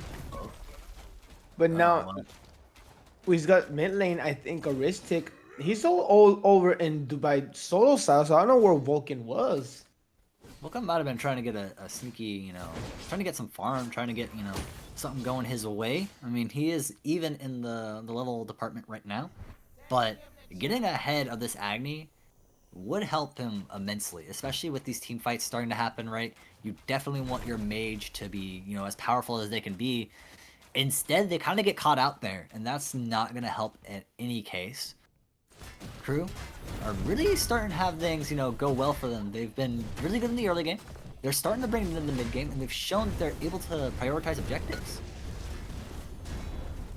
They just won the scepter, and unfortunately, Captain Palo is just healing a lot more than what Sir Bindy is. Oh, and it looks like Sir Bindy might have company, but it's not friendly faces. Instead, Narco Marco's going to disengage. Jay Bozo's still, asking Captain Payload right now, hey, do you need me? Do you think I can go in on this?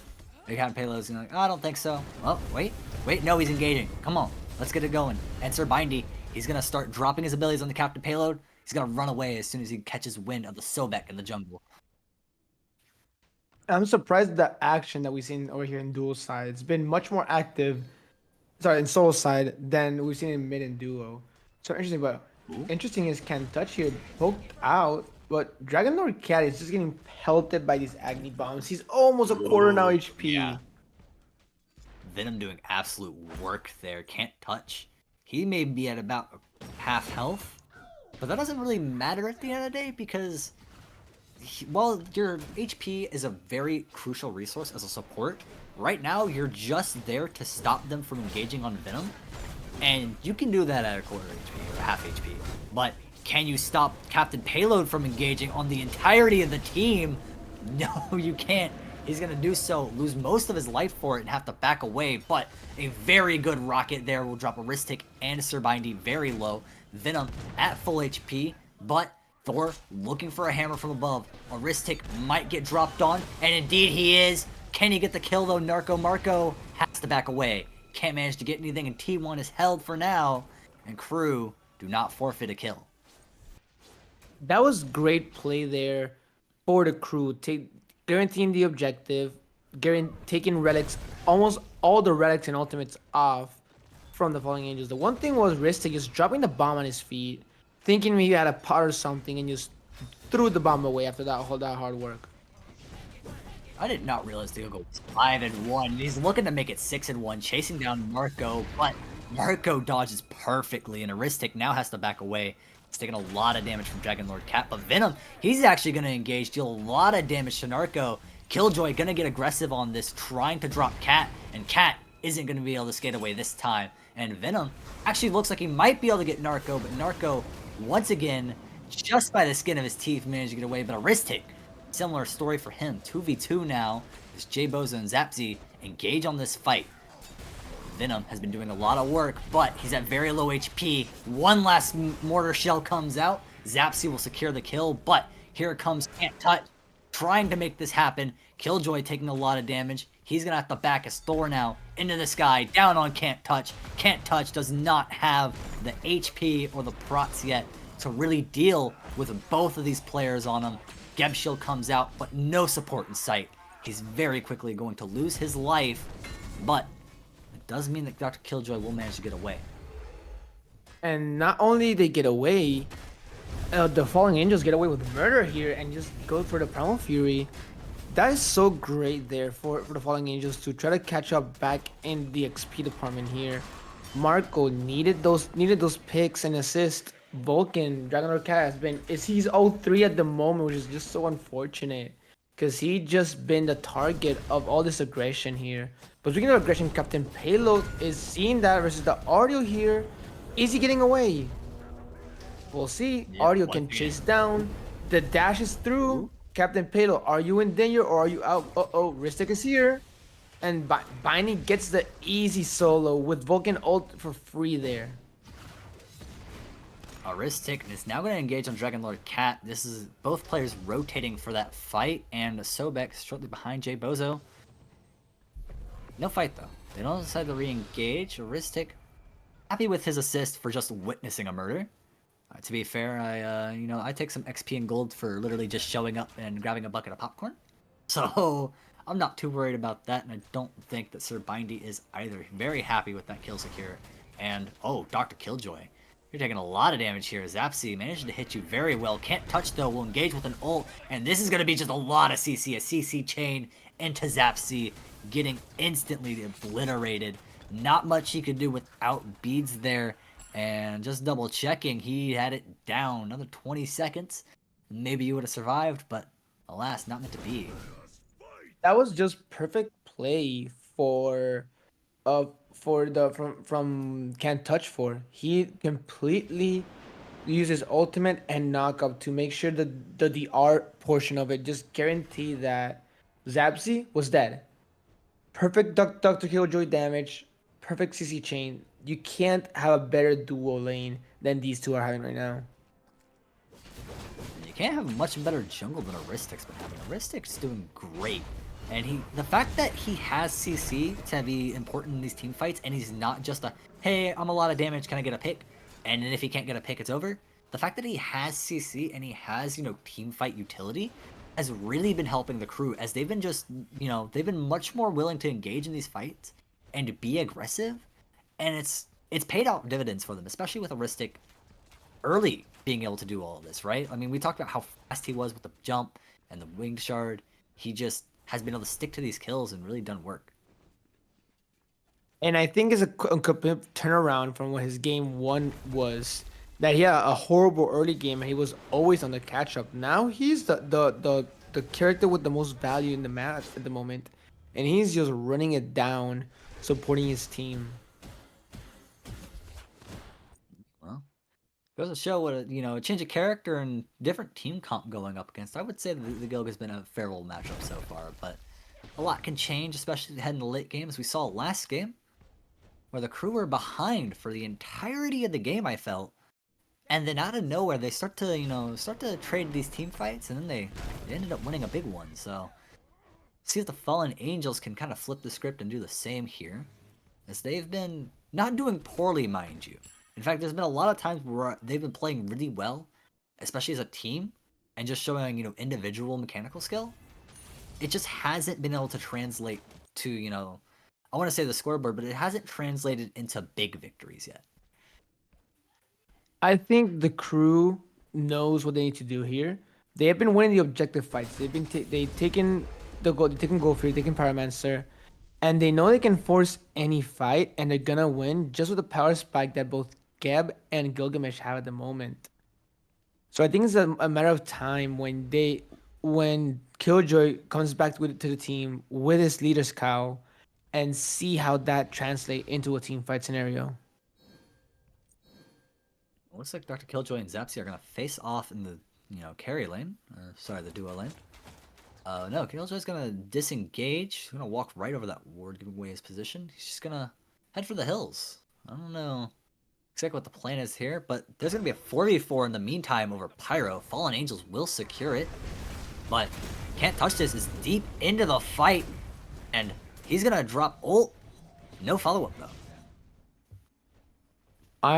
I think right there was just testing the waters. They didn't get the Pyromancer, unfortunately. Jay Bozo gets the bomb.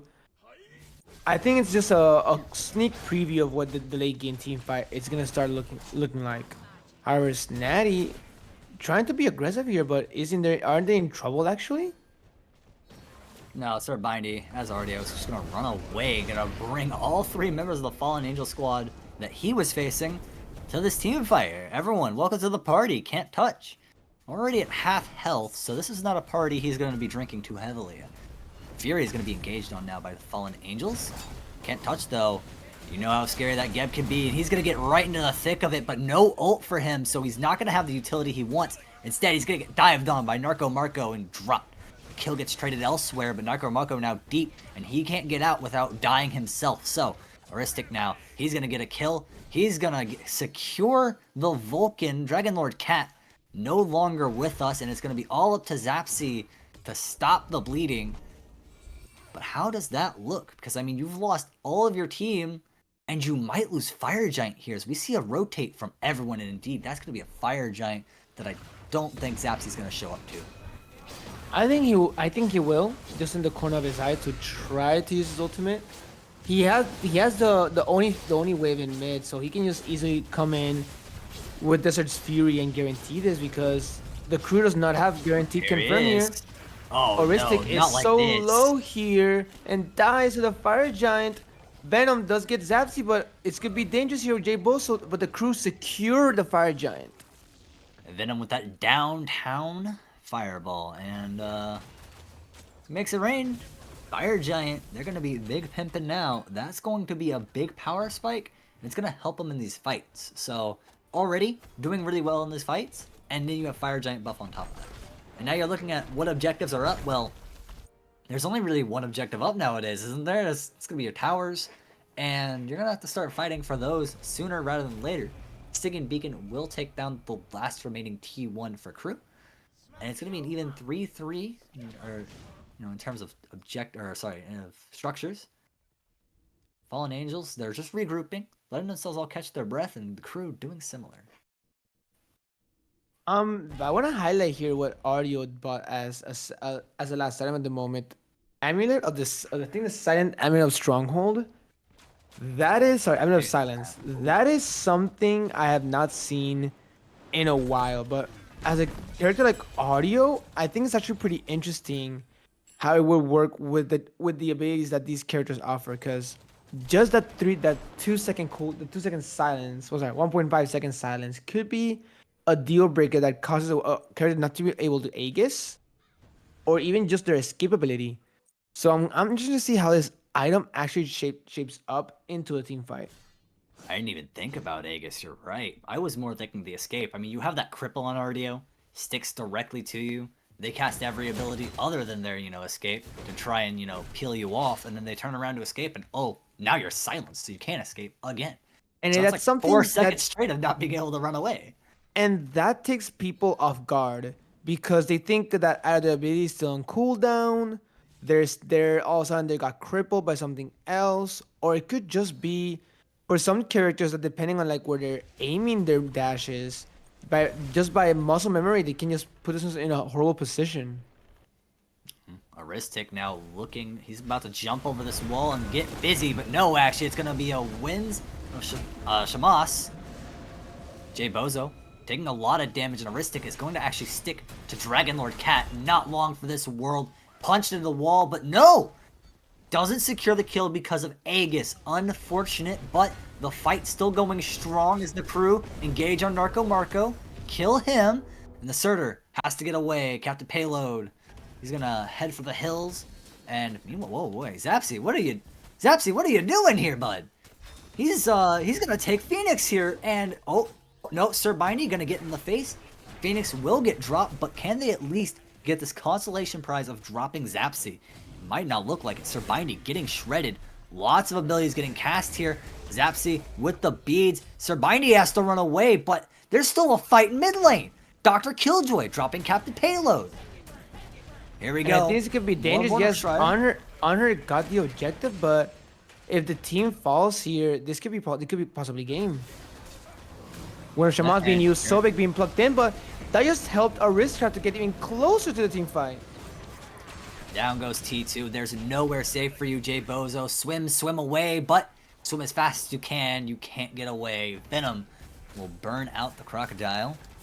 Can't touch. Will now engage. He's going to take a lot of damage from Zapsy, but the Phoenix takes that much more. Thor gonna engage here. Can he manage to get...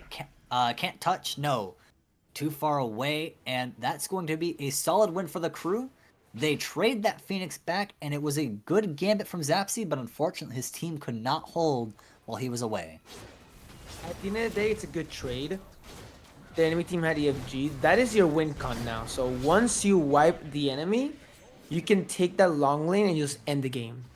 But then the other question arises in terms of the Falling Angels, same thing happens. So right now, both teams are in a very delicate situation that's gonna involve on who wins the next team fight. But how the scoreboard and the game's been going, it looks like it's gonna be more crew favored. So this game could just end immediately after just one random team fight where 2 players or 3 players just drop. The crew will just walk ins and ends. Now, but just as is, if the crew could get the CFG and walk it in for a victory, you have to remember that Fallen Angels did get a Phoenix too. They do have a clear path to the Titan should they want to take it. And if they get a good team fight, it's very easy for the Fallen Angels to just walk over this T2 and a Phoenix. And all of a sudden, that's just a lot of objectives lost and a lot of damage need to be undone. So, really cannot forfeit these EFG it's not up. Fire Giant is up. EFG in a minute. And the team is circling once again to play the song and dance of who wants Fire Giant. Audio is split pushing, trying to push the waves as much as she can. But this could be the heads up for Falling Angels to try to commit to someone here. So let's see how this interaction goes. Now Marco is trying to find someone. Marco is flanking on Venom here. No. But Jay Bozo is get Bozo on. Jay Bozo is trying to destroy the ward, couldn't destroy it in time, and additionally loses their life for it. So now that is a clear sign that Fire Giant is a possibility. They're going to start it up. Can't touch. Going to be engaging Serbindi to create that space. He's going to be staring down every member of Fallen Angels remaining and try and stop them from getting in the Fire Giant and attempting to steal. Can he manage to do it though? Thor in the air. There comes the Vulcan ult. Rocket doesn't secure it. Fallen Angels will steal, and Narco Marco dives the backline. Takes a lot of damage, manages to get out with that hammer, but the winds of Shamas will stun him. Aristic secure the kill. Serbindi now pushing into the remaining 3 members of Fallen Angels, trying to slow them down. The root, Zapsy. Now he's gonna get crippled, can't get away. Serbindi sticking to them like glue. Captain Payload so low. Can he get away? Maybe, but here comes another root. Killjoy, not close enough. Can't get the kill, and now he has to run away, but he has no teammates. They're backing. They have to retreat in order to get HP, and so does Dr. Killjoy. He's gonna have to go stay at 0 for a minute, as he will die. Uh-oh. Alright, Phoenix might have gone down there for a second. I was a bit worried. Fortunately that the Fireway was not at the bird. They were just more towards the Titans. The Titan took care of those. Okay. And this is the dangerous part of Falling Angels, that they have Vulcan ult. So Captain Payload feels so tanky with this build at the moment. He is almost finishing his cloak, and the mitigations from Oni just allows him to walk in uncontested. And that's just what Dragon Lord needs. He needs just to know HP bars, and he will drop the bomb on them. One thing I want to point out is you look at Dragon Lord Cat, right? And that's a very nice looking, Fire Giant buff and, Red Camp. That's real nice. I'm expecting Dragon Lord Cat to be crucial in this next fight in whatever shape it takes. Because, I mean, we saw it that fight. The Rocket did not secure Fire Giant itself. It did a lot of damage, but it also forced members of the crew back. They couldn't stick to Fire Giant. They couldn't secure it. Instead, they had to back up and then re-engage once that rocket went down. Fallen Angels came in with everything they got, but Crew now, they're going to engage with everything they got as they start off with a lot of damage on the J Bozo. That Raven Ward goes overhead, telling them what this fight's going to look like should they choose to take it. They like what they see, they're going to engage on the Captain Payload. Captain Payload already dropped to half, drops super low, can't get up in the air in time. Dr. Killjoy, great kill, and they're going to go for this Oni Fury. That's another character without Fire Giant buff now. But Volcano coming in hot. But the crew can easily guarantee, but Ristic just gets dropped to a quarter. He needs to just run away and survive. Venom in trouble. Gap Shield's there to just peel him off. Look at the massive shield that is. That is not fair. I mean, that's... The crazy thing is, right, is like, you talk about how quickly the people can just explode at this point, right? I mean, you can go from 100 HP to 0 before you can blink. But the Geb Shield, being able to cleanse CC and give you that extra health, that could be the difference. I mean, if you hold on there, and you can, you know, either throw more abilities back or get away, it's so crucial. It's so important. It's basically like having an extra life almost, right? So it cannot be understated how important that Geb Shield is. No, it really is. And I think Can Touch That has been playing this game perfectly. Yes, he's 2-5, but that's not what the game is showing. He is playing this god at a mastery. Oh no. A dangerous Vulcan ultimate that puts two of them in danger. And now Bindy is just all alone in the jungle here. Thor lands into four No of them, way. but Marco with no Redix just dies. Marco, he sees the opportunity and he takes it, but didn't manage to roll well on the dice. The entirety of the crew there to collapse in on him, and the entirety of the crew to hold out against the Fallen Angels here as they push in. J Bozo dropped very low, has to back. That's your support, and Captain Payload, as your other tank is dead, you're gonna have no peel if you're Dragon Lord Cat or Zapsy. You're gonna have to run for the hills, but it's gonna be a Ristic chasing, Sir Bindy chasing. Those are two characters you can't get away from easy. The Impale is going to knock back a Ristic. He looks like he's good to disengage here, but oh boy, that was making me sweat. And Fallen Angels, they were sweating bullets as they ran away from basically serial killers. That was incredible how those team fights went there. Killjoy, the damage output that he's just doing, 8-1 and 12. He's just pelting with arrows. Every time Ken touches knocks someone out. The Killjoy is playing this Hachiman to a degree that last game it said, like, you could just look at this besides the scoreboards. What he's doing right now with this god is so much better than he did in game 1. Everyone from the crew is just playing so, like, phenomenal mechanically. I mean, you talked about the Geb, who isn't even showing it on the scoreboard. Everyone from the crew is firing on all cylinders. They really, I mean, when you win a game the way they won it last time, just off the back of a really hype, you know, team fight, and you're hyped and you're pumped and you're playing well as a team, the coordination, you're in your flow state, right? Just as a whole team, everything's going well and it's just not stopping. And so they're really trying to roll that in, play off that momentum. It's doing so well for them right now. Oh, it definitely is. And as it's set up here, the Raven War is just being thrown around, seeing where the crew's around. I want to see this. I want to see more of Marco. Marco is low on the damage charts at the moment. His ultimates have just been too non-impactful. And I'm afraid that that's going to be a trend as we keep going into this late game. He just hasn't been able to find the opportunities, but here's a good opportunity should someone take it. Aristic dropped uber low, manages to get away. Can't touch though, might be the sacrificial lamb as he is kind of caught out here, but he's managing the team. Oh, what a Vulcan ult. What Can't a touch great so low. play. That's incredible. All this damage, all this abilities being thrown around, and the crew are so low at the moment. This could be game right here if they play it properly. Aristic is trying to find for flank, but he's not gonna risk it. He's so low that he's not willing to jump onto Marco, and EFG is gonna fall for the crew for the Falling Angels. Is there any way they could steal? I mean, You do have Venom, Dr. Killjoy, and Aristic. You do have 3 people who can pop a lot of damage out of nowhere, but this Fire Giant's gonna go quick. It's gonna go so quick that I don't think there's any time to do anything. No, indeed. It doesn't look like Aristic's gonna get chased off, and now you have to hold. This is not a position the crew thought they'd find themselves in. Playing very, concentrated defense. It's that was such a but the one thing I want to highlight is just how well the Fallen Angels played.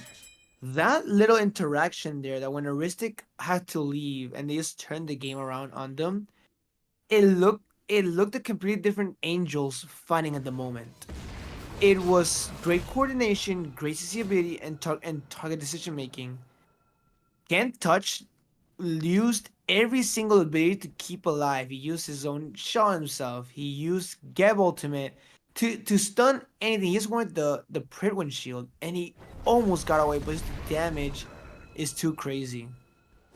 Aristic is doing what he was doing really well last game. That's prowling the perimeter of these fights, looking around and seeing just what the Fallen Angels comp looks like and seeing if he can find an opening. The difference is that his team hasn't quite been where they need to be to follow up on him engaging. I mean, at the end of the day, this Gilga should be doing a great job of what Aristic was playing last game, and that's finding your entry into the fight, using your utility, using either a big knock up or a big ult or something in order to engage. But just the follow up hasn't quite been there yet. But this might be what you need. Can't touch to engage. Surtur to the air. Captain Payload gonna drop down, not aggressively. He's gonna fall back actually. But Narco Marco, he's gonna drop, and he's gonna drop to damage can't touch. Maybe not the best prioritization, but Ristic. He's gonna engage, wins the Shamas, dropped a little bit short. Fallen Angels pushed back once more. Sir Bindy gets a little bit too aggressive. The Sobek pluck sends him straight to his demise, and the crew, on the back foot once again, cannot contest this EFG buffed Fallen Angels. But they're gonna have to find something here as Aristic engages. The pluck comes out. Aristic sent to the Shadow Realm. Dragon Lord Cat to drop Venom, and it's gonna be Killjoy and Can't Touch. See what they can do about saving the Titan. It might be all they can do. Can't touch. Once again, gonna get into their faces. Gonna try and body block for the Titan. Not where you want to be, but another crazy pluck flung straight into the rocket of the rocket of Vulcan, and down goes the Titan. That was so incredible there from Jay Bozo. He redeemed himself after that. Very, I would say, a very mediocre start of the game, but they progressively getting better and better, and he's just doing so big things, allowing the team to follow up. Vulcan, it was like 0 and 3, 30 minutes in. He was not doing as much, and then all of a sudden, just a flip switch. Your full build, you're one-shotting someone. Those Vulcan ultimates were chunking everyone by 3/4 of their HP. They were just running away every single time. I love how the fallen angels refuse to fall from heaven. They are still climbing that high, and they're gonna keep going. All right, well, just yeah, you were right, Jay Bozo. Those plucks. I mean, it was what 3 plucks in a row. That was you got plucked, you're dead. No questions. There, it was just you get flung back into Vulcan and Thor, or not Vulcan and Thor, Vulcan and on her really, and you don't exist anymore. There's no coming back from that, and just I mean, you look at that stat line and you look how good Aristic and Killjoy did so far into the match. It just wasn't enough when you talk about going into the late game. It's exactly what happened last time. One good team fight, and then that's all it takes. No, it's if you look at the score sheet here, you think that the crew took the game here. Yeah, They were doing the most damage. They were just well positioned, the scoreboard tells a different story. A completely different story here. Dragon Lord Cat just carried that full end game. Those Vulcan ultimates were landing on every single one of them and just destroying them. it's just especially with the EFG, right? The EFG secure was so important, and the fact that they got it, and you know, I'm not gonna say they wouldn't have gotten some of those kills without EFG, because at the end of the day, Jay Bozo's plucks were so good that I don't think the EFG actually mattered. But if it did, if there was ever a point where someone would have survived a little bit longer, or even some of those other kills that wasn't off the Sobek pluck, that secure was so important, and that's a lot. And thanks to Dragon Lord Cat. Uh, I really am surprised. I'm still at no words of what I just watched right now. However, we're getting this is not the game over. There's still one more game left here for the Fallen Angels and the crew. So is the crew gonna take the victory or the Fallen Angels gonna stay up atop? We'll see that later on, guys.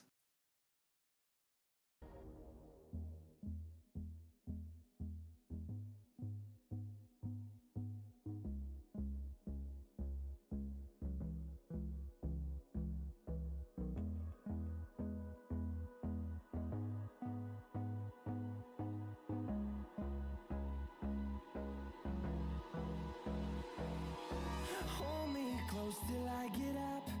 Time is barely on our side. I don't wanna waste what's left. The storms we chase are leading us, and love is all we'll ever trust. Yeah, no, I don't wanna waste what's left. And on we'll go, through the wastelands, through the highways, till my shadow turns to sun rays. And on we'll go, through the wastelands, through the highways, and on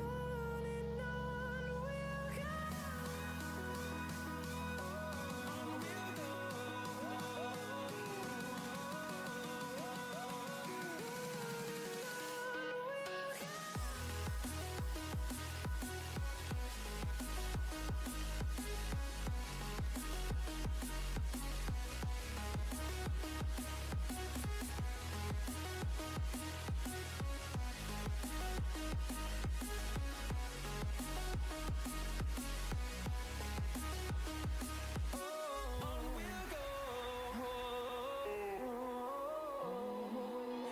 Finding life along the way, melodies we haven't played.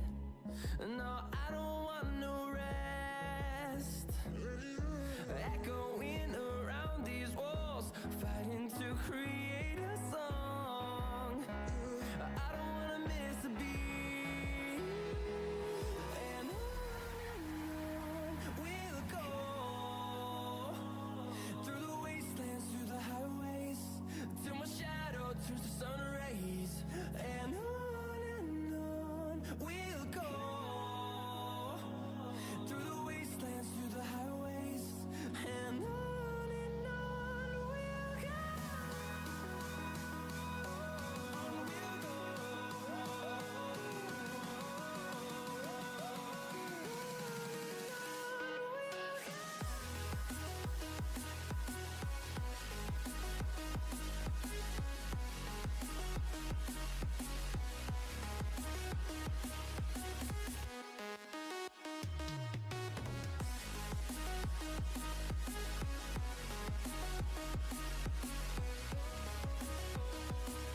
We'll grow in number, fueled by them to see the horizon, turn us to thousands.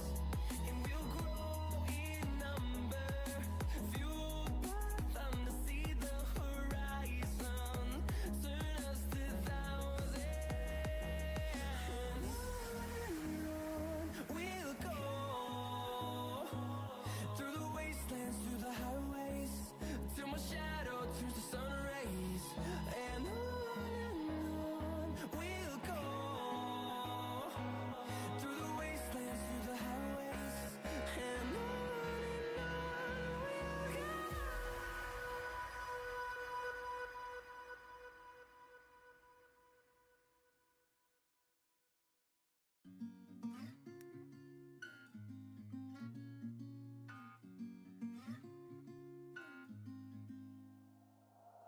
We'll be driving down the state, yeah. Look around for the next crowd, yeah. Going our own way, trying to find a new route, yeah. searching for the things we do, yeah. Drop top without a choice, yeah.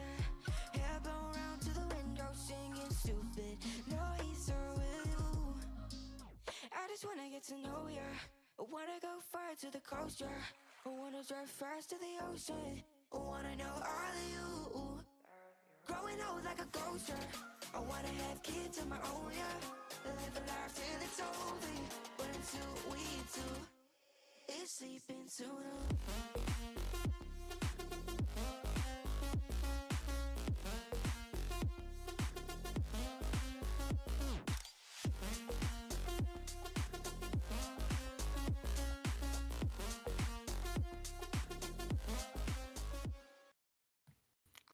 Well, you saw game one, you saw game two, or maybe you didn't and you just showed up and are like, what's going on? Well, let me tell you, you're in for a treat. We just saw two really good come from behind victories for both teams.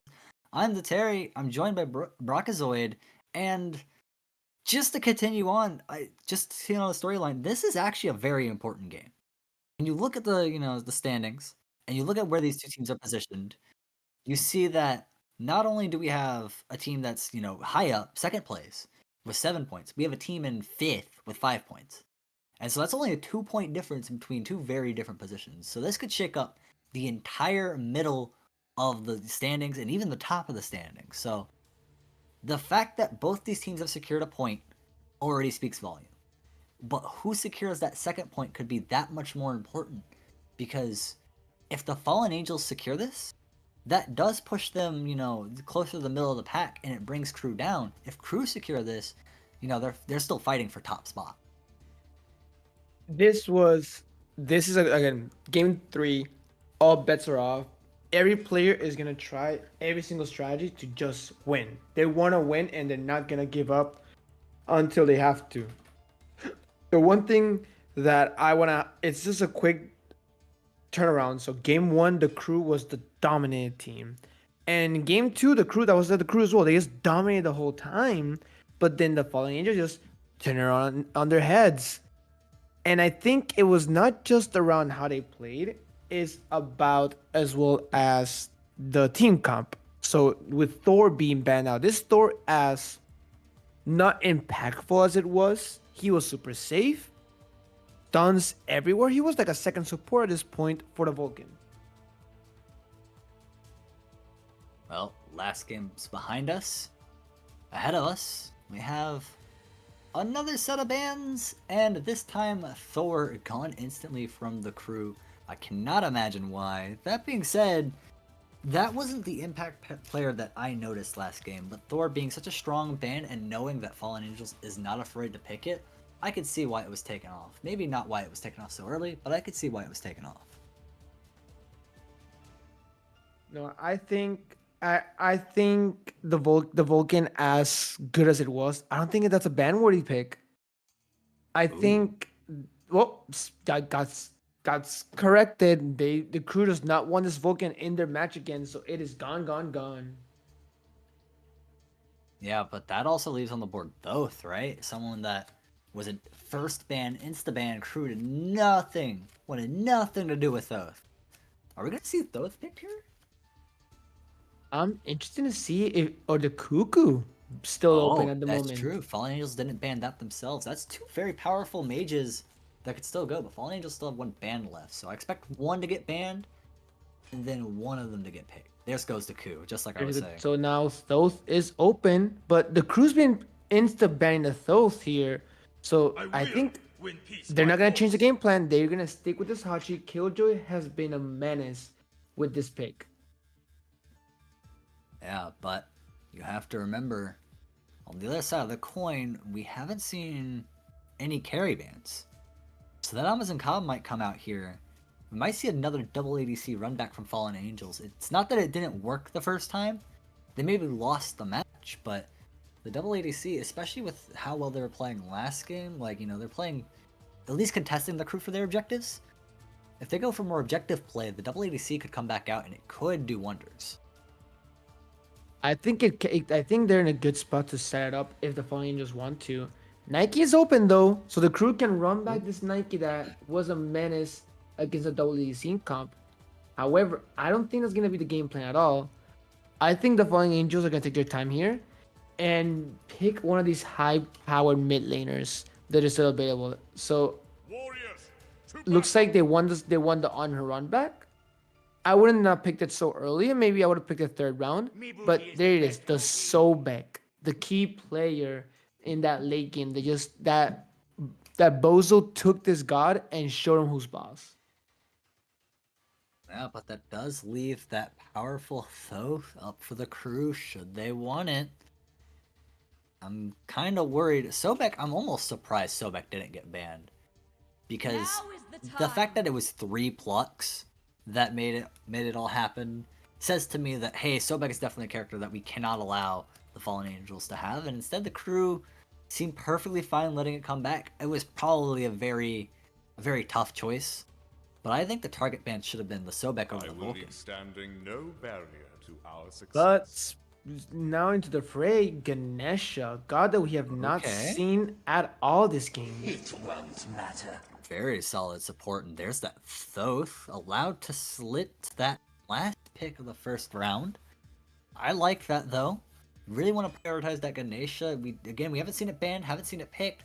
Do know how strong it is though, so don't sleep on it yet. The crew could be cooking here. I want to see how this Thoth gets getting played now because it wasn't sought at all last time. Like those two gods were not in the game at all, and now seeing how they're gonna interact with will be interesting.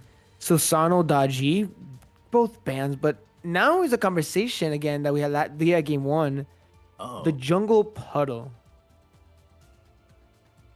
What would yeah. Fallen Angels and the crew take in the jungle here? We know the crew has a great Gilgamesh, something out of the box of traditional junglers. So he has something, but do other people have that? Or does the Fallen Angel have the same opportunity for that? Yeah, when the jungle pool gets low, the Fallen Angels went to the Ravana, if correctly. So the crew probably have a better chance here with their low jungle selection simply because they are willing to pick those out of the box jungles. Especially we already saw one. Merlin's going to be banned out from the Fallen Angels. That was a game 1 pick from the crew that did put in a lot of work. Didn't pan out maybe how they expected. And Thanatos, very solid ban the crew, taking out the hovering death and death itself. Thanatos is a very hard god to play against because if you get dropped on into that stun, you may not get a chance to react without beads. I completely agree with you at that, and that's in that situation there. But I'm again interested to see how it goes. But ooh, Achilles to counteract the Okay. Nike. What do you think about this? I like this. I'm gonna wait and see because Achilles can swap up, whether he's going more damage or more, tanky on the fly, and that gives him a lot of flexibility, especially if we see especially what we see from the crew, because they haven't shown us their mid laner or their jungler yet. If they want to go another warrior jungle, I expect Achilles to actually be a very strong pick, and that might be dissuading the crew. They might try to look elsewhere. Go, Suku! Speaking of elsewhere, a top jungler that it's just been on our radars, the Owilish. I love this god. This god, I think, fits Ristic's playstyle of just being a thorn, a snake in the yeah. jungle. And speaking of possible snakes, the Scylla being locked in for the crew. I just love that voice line. I am a monster. Just that being the last thing you hear before you explode. It's a very polarizing situation. Just like did I just get exploded by a little girl? No, I mean it's not a little girl. It's what is it's 3 dragons on a mountaintop, right? In Greek mythology? Whirlpool. No, that's So that's Charybdis. Charybdis no, is no, the but Scylla is also part of the water in the water as well, because Oh, they're is she? siblings. Yes. Well, yeah, I thought it was a mountain out of water. Huh. Oh, I might have to check that, but I'm pretty sure Scylla is also in the water with Charybdis. And that's gonna be a Nisha too. Okay. So, I mean, we've seen a lot of assassins. Both these teams do not want to go up against the good assassins. They're really drying the like, drying the pool. But I do think Awilix and Nesha both are very solid junglers. And I do think that, like you were saying, the playstyle that we've seen so far, Awilix is going to perfectly fit into that. Meanwhile, Neja, on the other hand, hasn't been the same, as that, dive heavy. Well, I guess not as dive heavy, I would say, as maybe the. I'm forgetting the name of the. I just said his name earlier. We had the Thor, and then we had Nirvana. There we go, Nirvana. There you Not go. as dive heavy, I would say. I think Naja brings an interesting approach because you can easily combo with his Thoth, as well as just line up Sobek plugs easier. But it's a True. dangerous pick. I think it's a double-edged sword because you can also get Aya monstered as you're ulting down. That's very true. You come back down, and then you have to deal with whatever you bump back into. You're probably going to be prioritizing that Scylla, though, if I had to guess. You're going to really want to take that Scylla out of the fight, take that team fight utility out of the way, let your Thoth do what he can before the Scylla comes back down, and hopefully, when the Scylla does come back down, they land into a mess of blades and spears. So, it's going to be a question for the game, though. We're we're gonna go ahead and head on into that, and I'm liking both these comps because it's not you don't really see Thoth escape the ban phase all too often. He does do it, but just like this game, but it is a treat to see him every once in a while, and I haven't seen Scylla in a minute, so I'm really hoping that this mid lane matchup gives me all that I'm hoping for. Oh, I'm excited to see how this goes completely in this interaction in the mid lane. Scylla has good pressure, but we know Thoth is just a super safe god in the early game. That I'm interested in seeing where Ristic is going to line up these Awilish ultimates. Because surprisingly enough, the Falling Angels have a better knockup comp than the crew. Mm-hmm. So I'm interested to see how Do have the Nike look Zapsy. up. Zapsy's a big threat. Zapsy's gonna be kind of in trouble here in the early game, because Oh, the moment yeah. he jumps away, he has to be worried about just a wish just hiding in any corner. Sir Binding does have the knock up, and Can't Touch does have a knock up, so there is enough, I would say, from the crew. Really, the Ganesha knock up. By the time you're knocked up by Ganesha, you've already taken so much damage, and the CC's kind of done what it needs to do. But on the other hand, it is a stun channeled into a knockup. It's So very getting weird. So stunned, knocked up, pulled. I mean, that just sounds like a bad time. So hopefully, I do not wish that upon my worst enemies and fallen angels. They're gonna have to deal with that when it comes time. oh, if I'm trying to win, all my enemies are getting silenced all day. Oh yeah. But speaking of silence, Ganesha, a god that we have not seen game one nor two. How is this god gonna show up in this game? I'm really excited about seeing this god in action because Ganesha for me is one of my favorite guardians to play with because it's just you can be super aggressive with them or you can be super passive with them and he offers both roles. That being said, Ganesha not super powerful in particular against anyone. Powerful in general, but there's no one that has a powerful channeled ability that I can think of that Ganesha really hurts here. Not like something like a Cerberus or a few others that I can think of where you start channeling that ability, get silenced out of it, and you're like, oh, well, crap. So, Ganesha going out to find his leverage just in a fair fight. Meanwhile, fair fights happening all around, damage getting traded back and forth, and a wrist tick gonna be the worst for it as mid lane pushed all the way back for the crew. And that's the pressure of those Naja. You just have so much free range completely to abuse to abuse and just be safe. But Naja, looking over here on the left side, do you think this Ganesh is gonna be the target for it? Oh, Dash is down. I think this could be dangerous here.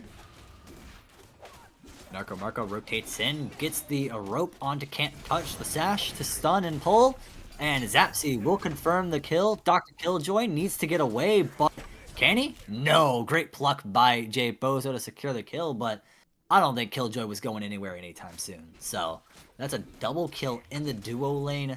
The ward not where it needed to be. Kind of a crapshoot 50-50, and they lost the gamble. I think that was just so unfortunate that what happened there because if you notice at the beginning, what happened was that Ganesha is again the conversation I mentioned about being aggressive. Ganesha just cost him his life there, and then all of a sudden, Killjoy deciding to protect and peel was super dangerous there at the moment. What? I think we have I think someone DC'd in this game, so we just have to take a quick break, stay timeout. So, but don't worry, we'll be right back in no time. So don't worry. Just gonna really quickly talk about, not what we've seen, because we've talked a lot about what we've seen game one, game two. Let's talk about the future. Let's talk about how these comps you think scale into the late game. Because when I look at it, I actually really like the Fallen Angels comp here for late game. Oh, I'm excited. The Fallen Angels have a very interesting, very strong team comp, especially the concept that I like about front to back of being able to being able to plug someone and just execute them with enough damage. Like this, Bindy last game one was so unkillable with his Sentinel Zeus, but now with Captain Payload and Achilles could be a different story. Unfortunate, Jay Bozo does not manage to hit the ult on either of the enemy crew players, but it does require this, does buy the space for Zapsy to secure the camp. Oh wait, no, is he? Did he? Okay, he did. Just had to double check because they hadn't picked it up yet, and I was like, I can't tell what color that is from here. Venom and Dragon Lord Cat trading damage, and who comes out the better of it? Well, it looks like Dragon Lord Cat. This is a final judgment. Will it be the final one for Venom? No, I don't think he popped it, actually. He kind of holds on to it, engages again. Venom gonna have to fall back, and right in his face! Dragon Lord Cat securing a solo kill in mid lane, and establishing how powerful Thoth can be. That's very new because we didn't have not seen that whole game. But speaking of something new, oh, Moonlight pull into there, and now Marco is in danger, which hurts a lot. Now with his a knock up and almost a double kill there for the Willish. Count your lucky stars, but as I say that, Captain Payload dropped my Sir Bindy inside of the tower, using that Aegis to really get in there, not even worried about it. You're level 7, you got your physical prots up. Sorry, no physical prots, that's hammer up. So, Knight able to engage on that fight and just take a little bit of tower damage to make sure they get the kill. That's going to be a really solid secure from them, and they start bring back what looked like a shaky start, but can they keep it going is the question. I think the crew can easily climb up. Now they're XP wise and gold wise, they're actually ahead, even after the unfortunate double kill that they had dueling. So I think the crew knows how to play their advantages and try to catch up here. The conversation is not the early game. We've seen these games go 40 minutes plus. It's the late game. How well can these teams replicate success in the late game, in the 30 minutes, in the 40-minute mark? Especially when we've seen so much play around the objectives. Maybe not securing the objectives themselves, but both these teams know how powerful those objectives are, and they can test each other for it, and that's how a lot of these fights start. Maybe not early, maybe not around the Goal of Fury, maybe not around the initial 2 beacons. However, it does get to the point where, especially when you're circling that EFG, where it's like, this is do or die, and can't really afford to die. No, not definitely not. But one thing I want to notice that I want to highlight here is there's gonna be a different game in dueling. Zapsy has the lead this time. Zapsy has not had the lead the whole game at all. He's always been at the back burner. So maybe with this honor pick, he might be willing to play more aggressively and even might challenge Killjoy in this lane when he was struggling before. Are they gonna go in on this Achilles? Yeah, whoa, let's go over to solo lane real quick, because that's an engage on with the Awilix. Captain Payload tries the ult to get away. Can't do it. Aristic, very good rotate, very good secure, and the Achilles is kind of getting bullied down here. That's a very well played, just positioning. But Narco Marco, maybe looking for something. I don't think he's going to be able to find it, though. Sir Bindy is very high up in HP. Narco Marco's going to engage. Here comes Sir Bindy with the aggression. Going to trade abilities back and forth, but there's going to be no support. The Awilix is already recalled. Can Sir Bindy get away in time? Very low HP. No, Narco Marco will get a kill there. And that's unfortunate, because that means that all that pressure you had, you couldn't leverage. I think it's again the conversation of this that happened with Bindy before. He gets the advantage, he gets the pick, but then he just forces the fight. Like he could have just leaped away around Marco and he was safe. There was no need for him to commit to that. As speaking of commitment here, Aristic is maybe possibly trying to blink into the tower for this pick. Looks like they're gonna disengage and just go for this, jungle. Ignores the chest. Instead, it's gonna try to go for this mid camp. But Narco Marco and J Bozo are following up potentially. No, they stop for the chest. But the real booty goes to Aristic. So, as we, kind of poke and prod in the jungle here, as we trade it back and forth. How are we doing here? What are we feeling about this game so far? Jungle wise here, Willish is just been actually been liking this wish I was going so far at the moment. And oh, Snatty just sent There's the no Zuzing for a way. blue buff. That is. I respect it. But Oh, speaking of respect this. here, Oh man, Aristic gets ulted, but as soon as he comes down, Narco Marco explodes. The ability from Dragon Lord Cat misses. I'm a monster. So much damage. Here comes the ult from Ganesha, but can't lock down Dragon Lord Cat. Aristic, you're crazy! Perfect pluck from J Bozo, and that will secure the Awilix kill. Dragon Lord Cat sweating bullets, but luckily the alligator nearby, the crocodile nearby will save his life. that was incredible there. And this is what I mentioned in the P's and B's, that even Marco can take this Willish away from the team fight. He is gonna fall down to a severe crush at the end of the interaction. That was just a really, it was a good attempt, but that was just such a good Sobek pluck. I mean, that was a very low time to react, and being able to pull him out of the sash, not the sash, that was unwheeling. Just being able to pull him as he went to go engage on Dragon Lord Cat, this was really well played mechanically from J Bozo. I much respect. He's been firing on all cylinders since the end of last game, really hitting what he needs to hit, and it's, really showing. I mean, won last game, obviously, and now this game, they find themselves ahead off of really good support play. And it's just how you mention it. The support is being the key here, and like I love again, that's just a quick reaction time of you hear blink, you're just trying to look at him and press 1 or 2, and that was perfect because your wish couldn't get the auto off to try to immune the CC and try to get a wish was dead. She was willing to die for that pick. However, Jay Bozo played, like I mentioned, played it perfectly with the peel there. And unfortunately for Captain Payload, Bindy just takes away the buff. Bindy's having such a great game right now here in this solo side. Yeah, even when it looks like it might start slipping away because Sir Bindy gets a little bit too aggressive, Sir Bindy brings it right back. And stuff like that, too, is just icing on the cake, but is drawing a lot of eyes. That's going to be J Bozo and Narco Marco kind of looking, seeing what can happen over here, but you know that you can't contest this Nike under... Oh, that's a full rotate.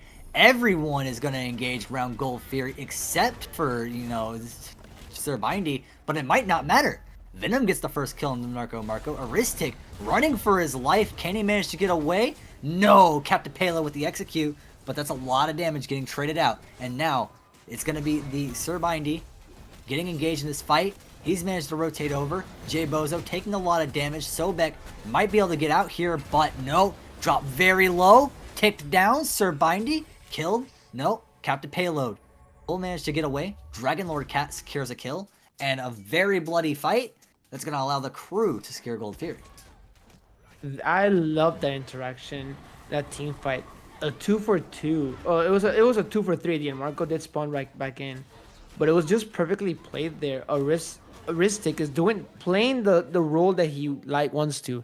He wants to be annoying. He wants to be around the map and distract everyone, which he did. He had 4 of them looking at him, while Marco was all alone against the other 4, and he survived much longer than he should have. Yeah, I mean, if you know you can't get a kill and you know you're not getting away, you can at least be annoying. You can do what you can to assist your team. It may not be damage, it may not be tankiness. Sometimes the contributions to to your team will not appear anywhere, right? I mean, you can talk about warding and that appears at the end of the game, but there's some things that just don't appear, like the time CC'd. If you're CCing the enemy team really well, that doesn't appear on the scoreboard, but objective steals like that certainly doing minion damage, but this kill might also... But here we go, Aristic getting engaged, dealing a lot of damage to Marco. Sir Bindy will finish the kill. Captain Payload dropped low as well. Here comes the execute, but it misses. Aristic, can you get away? Yes, you can. Uses the blink. Sir Bindy trying to secure this kill on the Captain Payload. Doesn't think they'll be able to get away. But now they might have to try. Can't touch with the Ganesha snipe. There's no way we just saw a Ganesha kill, but we might see a kill from Sir Bindy as well. Dragon Lord Cat, very good dash away, will secure his life. And that's going to be an unfortunate pick that the crew can't confirm, but they will take the double. That was a very interesting interaction that happened there. The rotation from Can't Touch really cemented that win completely for the crew. Because just Aristic got away so easily here. Zabzi, ooh, nice dodge of the knockup. I'm liking how Aristic is playing this game. He's just being annoying. And that's what you need from a jungler, because it causes frustration and makes bad plays. As Marco getting obliterated right there. Yeah, but I don't think there's going to be any follow-up. Can't touch this, takes a little bit of damage, but nothing to happen because of it. The Wheelix used the teleport to rotate to the other side of the map, giving away their position. Maybe giving away the game plan a little bit, but no, it's just hoping to farm jungle, it looks like. Meanwhile, we're going to see another square off in this lane. I don't understand. Captain Payload, you must know by now that you can't really leave tower without a friend, because Sir Bindy has been winning these slap fights, has been winning the team fights. You need to find an advantage before you can really, go in on this. It's a very interesting game 3, how it's going around, and how both teams have very shifted in play styles and picks. We're seeing a completely different game here. So at the moment, a lot of the decision making that's going on could be questionable, but at the same time, it's something that we forced. As speaking of being forced here, a fight happening in the dual side. Marco misses by half a mile there. That was a really good job. Did not expect... Zigged! Thought he was gonna zag. A tale as old as time. Pyromancer, likely to be secure, but Dragon Lord Cat gonna go for the steal. I'm a monster secure. Does not manage to get the secure. Instead, that's gonna be Dragon Lord Cat. Run into the bank with that one. Jay Bozo might lose his life for it, though, and indeed, that's gonna be a pull into a death. That being said, with the ult down, this is a chance for Fallen Angels to maybe try to go for some damage here. The rest of the crew disengage. That's a good trade. It's willing to trade the Pyromancer for just one pick. However, the conversation then goes if you could grab the bomb, which you didn't. So, was it worth losing so big for Pyromancer? I would say no. Well, unfortunate, but you gotta take what you can get, and this time you're gonna have to take the L. Oh god, Venom, you just got hurt, and you just... Okay, well, that's unfortunate. Aristic, you came too late. Can't save your friend. Are you gonna engage on this? You are once again, my friend, very, very mentally unstable. That is not a good fight as the rest of Fallen Angels pull up. I think it's just crazy how that interaction just went. because like Dragon Lord Cat whole game felt like he's always on the back burner. You know, we never see these aggressive fights in mid lane, but once he got this Thoth, which was banned by the crew every single time, he just became a different person. He shows no fear. A scoreboard of 4-1-1, and two of them have just been solo kills. Can't touch. Oh, that's going to be a two-man fight over, that's going to be a very hard fight to win. They're contesting Beacon. Out comes the Ganesha ult. Sir Bindy will also ult to try and force them of this Beacon. Jay Bozo takes a lot of damage. Marco takes a lot of damage. Aristic now looking for a kill. Looking to see what he can do, but will just help his team secure the Beacon. It's very hard to take Beacon out from two tanky players. It's even harder when they have a damage dealer behind them. Now the crew just easily can take this Oni for their spoils, and it just cementing their advantage. 18 minutes in, here, Killjoy level 18. He is power farming this game like a maniac. Marco, I'm not liking his Nacho pick. He just feels that he's in so much of a weaker spot now, as he just gets collapsed on and obliterated by the three crew members. Yeah, realizes that he has been singled out. Can't get away in time. Gonna be an unfortunate loss, but Fallen Angels can pull back. They're going to be spread out across the map, and meanwhile, that's going to be, some farm that's going to go the way of the crew. They're getting these middle objectives. They're, just taking their time, getting their jungle as they need be, and they're going to really focus on farming. Because the one thing you don't want to do is neglect your fundamentals and let a lead slip because of it. And I think that did happen in game 2. I think the crew had a dominating lead the whole time, and then just proceeds to disappear. Then just proceeds to lose their focus. But I think right now they're with this new team comp, it feels a lot more synergistic and allows them to play together. And I'm loving it, especially in this Ganesha. Well, just seeing some farm, and we reached the quiet phase of the game. I didn't know this existed. I thought we were just fighting. Actually, no, not quiet. I lied. That's gonna be an on her ult. Killjoy hops on his horse, doesn't even need it. Aristic from out of nowhere, and can't touch. Very short behind. Once again, Pyro though. Fallen Angels are gonna be the first ones to engage on it this time, and this time they're gonna make a fight out of it. Sir Bindy will try to engage on Dragon Lord Cat, push them away, and then everyone's gonna regroup. And again, what I'm interested in seeing here is the Fallen Angels come back here. We've seen this before. This is not just the Fallen Angels that are just gonna take it and they can lie down. They're gonna fight for this. So I'm trying to think of a way that they can combine their power and try to get a great pick on someone. Aristic might be singled out here. In fact, it's going to be a 1v1 in between the junglers, and unfortunately, Narco is going to miss his ult.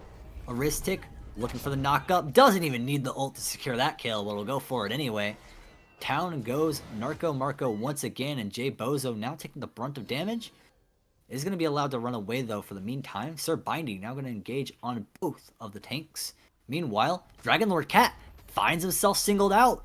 Deep in enemy territory, Aristic will dive tower and take one tower shot for it. That's all he needs, though. He's going to get the kill. I'm a monster. Venom downs Jay Bozo. Payload has to back and Zapsy now. The only damage dealer remaining from Fallen Angels. He's going to try to get crazy. He's going to try to get a consolation pick. He might be able to get that, but he's now all alone against 3 enemy players. Cap the payload now to support Zapsy in the middle of this Ganesha ult. He knows he can't walk, but it's going to be Venom to secure the kill. 4 kills go the way of the crew, 1 the Fallen Angels, and they're going to lose objectives and a lot of time because of it. And if Killjoy was with them, that was a free fire. I think they could have easily pulled a Fire Giant. But I think they're content with just the both towers and left side, and possibly a Pyromancer here if they try to set up for it. But again, if you think about that, that was a 4v5. That was a 4v5 over there on right side. Yeah, yes, Zapsy did rotate late to the fight, but they still had the numbers advantage in the entire time. The real important part was that Dragon Lord Cat did not have their friends nearby them when they got jumped by Aristic. Aristic, really good job of singling out the target, and then chased kill there by Zapsy. He dies for it. Does manage to get the trade. Was it worth it? I don't know, but it did stop them from getting Fire Giant, so possible. Can you find a reason why Ganesha is level 18 versus the rest of the Falling Angels players? Listen, he's tied for kills with 3 members of Fallen Angels. I don't have any questions. He's He the moment Ganesha he has a is, kill. That's not something I expected to see today. but speaking of seeing today, a Pyromancer fight here. Final Judgment being charging out of the monster utilizes. Ooh, Bindy getting clipped by that ultimate, but at the end of the day, they just walk it off. Yeah, just take it like a champ. Shrug it off. Move along. And maybe re-engage on this fight. As we now move to mid lane, we move to Beacon. Zapsy gonna look to try to secure this. Can't touch Sir Bindy. They want this Beacon. The crew have been obsessed with this thing. It's not gonna change. It's gonna be Ganesha once again. And it's going to be Sir Bindy to push them out, create that space, and the rest of the crew are following up. Aristic from out the jungle from behind. Looking for his potential. Fallen Angels back off. They have to give the space. They have to respect this Awelix, who's been doing so much work, and they know that Venom is close behind. So they decide they can't go for Beacon, but that does so much damage to the tower. They know that T1 is not safe, and if someone engages on this, like Sir Bindy, it could get really bad, but no. No follow-up from the first dip into tower. Can't touch now, going to be the next one to go in most likely, and indeed, here comes the Ohm, silence and cap the payload. Comes the rest of the team. Tower goes down. Fallen Angels have to back up once more, but no, they're going to re-engage. Here comes, they're going to send all the troops. They're going to go for it all, but the crew, they might be none the wiser. They're just walking back. They're just trying to take jungle. Again, the Fallen Angels are not giving up. They still have a chance to win this game. It's still not over. Towers are still up. Fire Giant's not being dropped. They have to play this properly, but in trouble here. They are pulling the Gold Fury here, but Marco is low. Aristic sees that. He's going to go for the kill. He's not going to get it initially. Will manage to secure it. Takes half his health for it, but that doesn't matter. Half is better than none. Here comes I'm a Monster. Jay Bozo so low. Managing to survive that hit just because of the magic shell. Sir Bindy, Aristic, gonna go deep. Gonna clip on a Zapsy. Can't get the kill. Final Judgment misses. Can't touch. Looking for another kill, but Dragon Lord will actually manage to get Sir Bindy. And that's going to force the crew back. But they should be able to get Gold Fury here. They're going to have to accept the trade and take what they can from it. I think Sir Bindy there died to a camp. That Unless that Final Judgment like clipped across the map and hit him like at the last tick of it. I think that was like a heartbeat that killed him. That just seen it all, right? Like this is a really weird game of 3 so far. I like it though. We've been seeing some picks you don't see every day, whether they're banned or and you've been seeing some really interesting plays. You've been seeing really good mechanics come out from both teams, some really solid fights, and I really like what we're seeing from both teams. So I think win or lose, the 1 point is definitely well earned, but we're not there yet. We're getting into the late game. We're getting into this like deciding moments. What are we looking for? We're looking for EFG is going to come up soon in 4 minutes. I say 4 minutes. That's a long time. That's another fight most likely going to happen between now and then. We're going to see these teams start to cap out on their builds. We see Ganesha building their last item. We're going to see Sobek building the last item. Sobek at level 14, 6 levels behind most people at this point. Is that an issue? I think it's gonna be an issue. Sobek being level 14, no starter items, and every single player from the crew having their power spike online. The moment Bozo just plugs someone, let's say Ganesha, Nike, he's dead. Because Scylla is gonna root him, crush him, and he's gone. But speaking of gone, this Fire Giant is being contested. at the moment, but it's only 3 of them. Sir Bindy just backed. He does have teleport glyphs, so he can get back here, but that's a small portion of time where he's not gonna be here. He is back just in the nick of time, though, as this fight kicks off. It's gonna be War Flag, or Spartan Flag rather, dropped. Sir Bindy looking. Ganesha goes out. They're gonna disengage from Fire Giant and go for blood instead. Here comes the Aegis of Zeus, or the Shield of Zeus. Can't touch, knocks up Narco Marco. He's gonna run away. Aristic into the fray, cannot manage to secure Zappy. He's gonna have to chase. Does manage to get the kill. J Bozo, very low.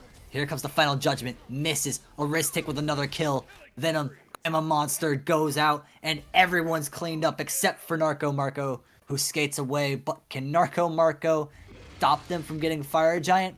I don't think so. That was just a crazy interaction that in that entire fight. Marco was just forced away, and I think it's the worst thing about Naja. Once you're behind on this god, it seems that you're ulting away. You're just ulting away half the time. You're not doing enough damage in our setup. I have not seen a single Thoth Naja ult combo.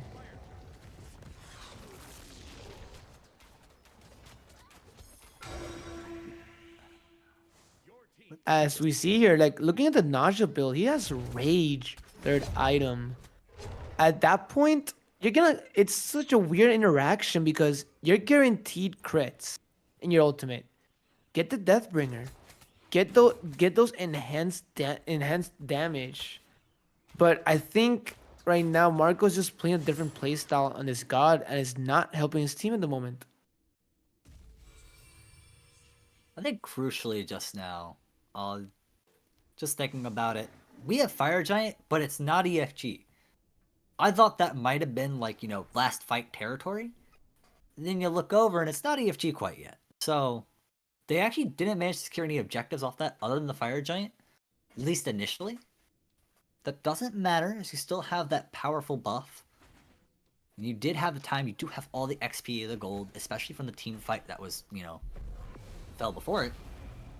The crew have put themselves in a winning position. I mean, they have a nearly 12k, over 12k gold lead. I mean, that says all you need to say. I'm sorry. Yeah, that's a 12k gold lead, but Aristic, doesn't matter how much of a gold lead you have, you can't take a 1v4. Are you insane? Up into the air he goes, takes a lot of damage, falls back down. He does not get a chance. That's a final judgment through his face, I'm pretty sure. Yeah.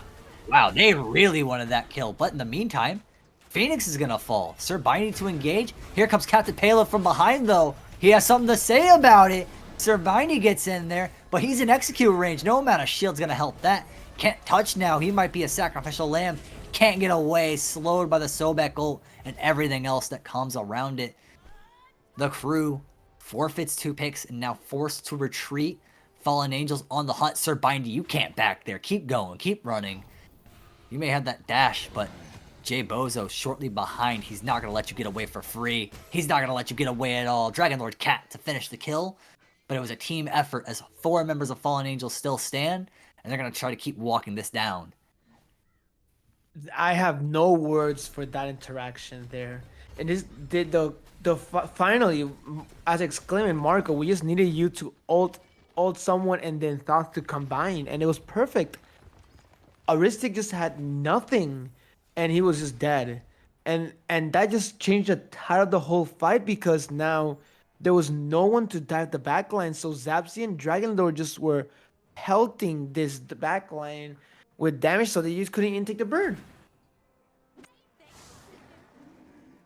Now that was a very, very bad fight from the crew. But if you're looking at the silver linings, you still have Venom and Dr. Killjoy with that Fire Giant buff. They're going to circle Primal Fury. They're going to focus these objectives, something they've been doing fairly well these past 2 games. They're going to start it up. And it looks like the Fallen Angels aren't going to try to fight for it. At least they don't have the potential to fight for it right now. Primal Fury, though, is not what you're looking for. It's really going to be, these Phoenixes and that EFG that is now, a minute and 30 from spawning. But now they're looking for this fight. Everyone's shaping up, everyone's circling, and it's going to engage now. Here comes, can't touch his Ganesha ult. He's going to have to dash away. He's very low. There's no follow-up. Sir Bindy has to back. And this is going to be a disengage as the crew can't manage to get anything done.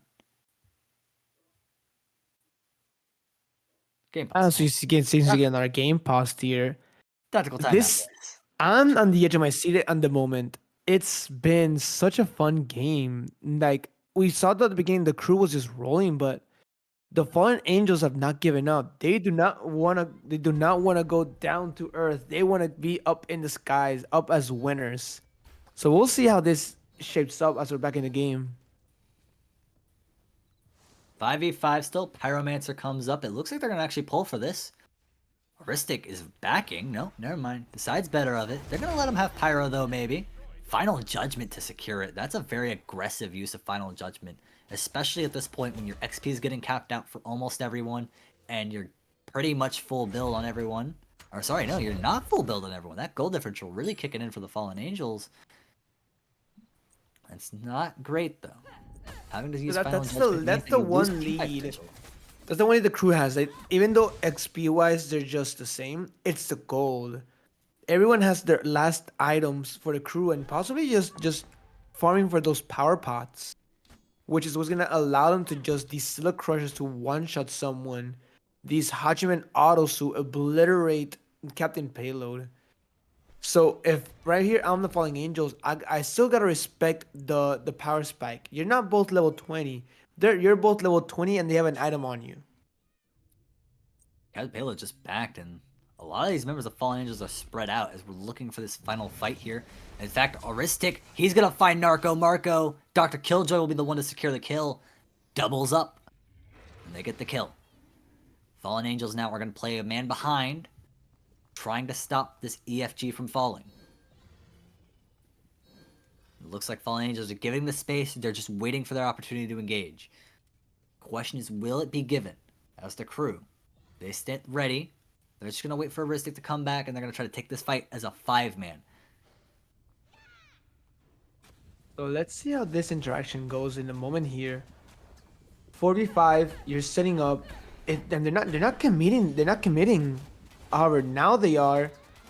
This is where we're gonna see the plays. How is the crew gonna play? Is it they're gonna just go for the confirm, or are they just going to try to challenge this thought by, as we see, Serbine just trying to make sure he does not take it. Fire Giant getting dropped very low as Dragon Lord Cat's chased away, but at the Fire Giant itself, it will be secured. Captain Payload and Zapsy will have to run away. It's going to be an Achilles ult to try and dash a little bit further. The chase is on. The hunt. Killjoy. Lots of damage going out. Aristic also going for some damage of his own. He's going to clip onto Captain Payload. Captain Payload very low. Chased down. Can he get away? No. Jay Bozo now next up. Tower falls so quickly, and Phoenix is going to be next. Can't touch to engage. Jay Bozo trying to stop, but no. Silenced. Can't do anything about it as the Phoenix goes next. And it's going to be the Titan, the last thing left.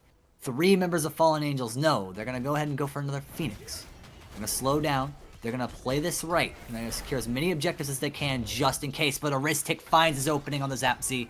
Here comes the jump. Narco Marco dropped. It's going to be Jay Bozo 1v5. And the Sobek's not going to be able to do anything to stop this. The crew to secure game 3. The Fallen Angels have unfortunately fallen in game 3 with no chance to come back. That was just incredible from the crew there. Great planning, great positioning, and at the end, if you did notice how that interaction worked, it was like 2 different fights. However, in those 2 different fights, the crew identified the biggest play factor. Who's the winning player? And that was the Dragon Lord. So Dragon Lord was immediately removed from the situation and also eliminated at the end of the fight, which just cemented the victory for the crew there. Yeah, space out the key components of the Fallen Angels, single out what you can, get those kills, and play those objectives. Very well played from the crew. Very, fundamental Smite. And at the end of the day, it's going to be what secures them game 3. That was a really back and forth 2 fights at late game that, kind of swung the pendulum back and forth, but the crew swung back and the crew swung harder. So, it's going to be a very solid end, I would say. If you're, Fallen Angels, I don't think you're too mad about that loss. Obviously, you never want to lose a game, but you played your heart out. and you lost a fair game of Smite. So, congrats to them. Congrats to Crew for the win.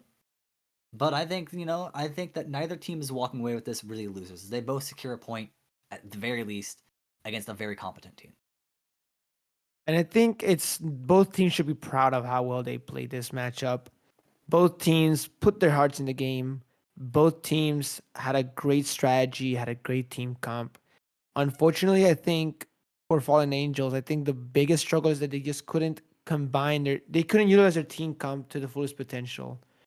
Not enough Naja ultimates, not enough Stoic plugs into executes.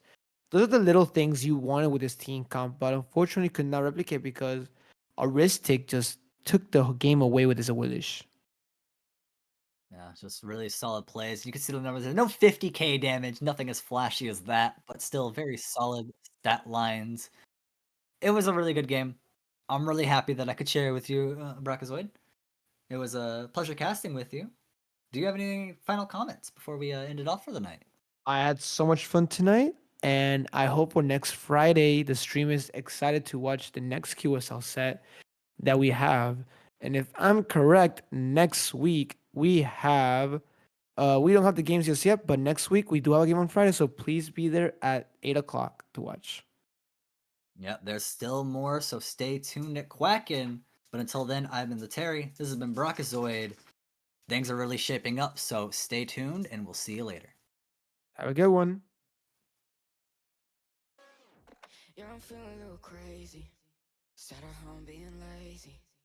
Wanna travel till I'm 80, flying with you. Wanna take on the world and do something. Would you by my side like it's nothing? Wanna buy you think that you want it. Wanna find you drop top without a choice, yeah. Hair blow round to the window singing.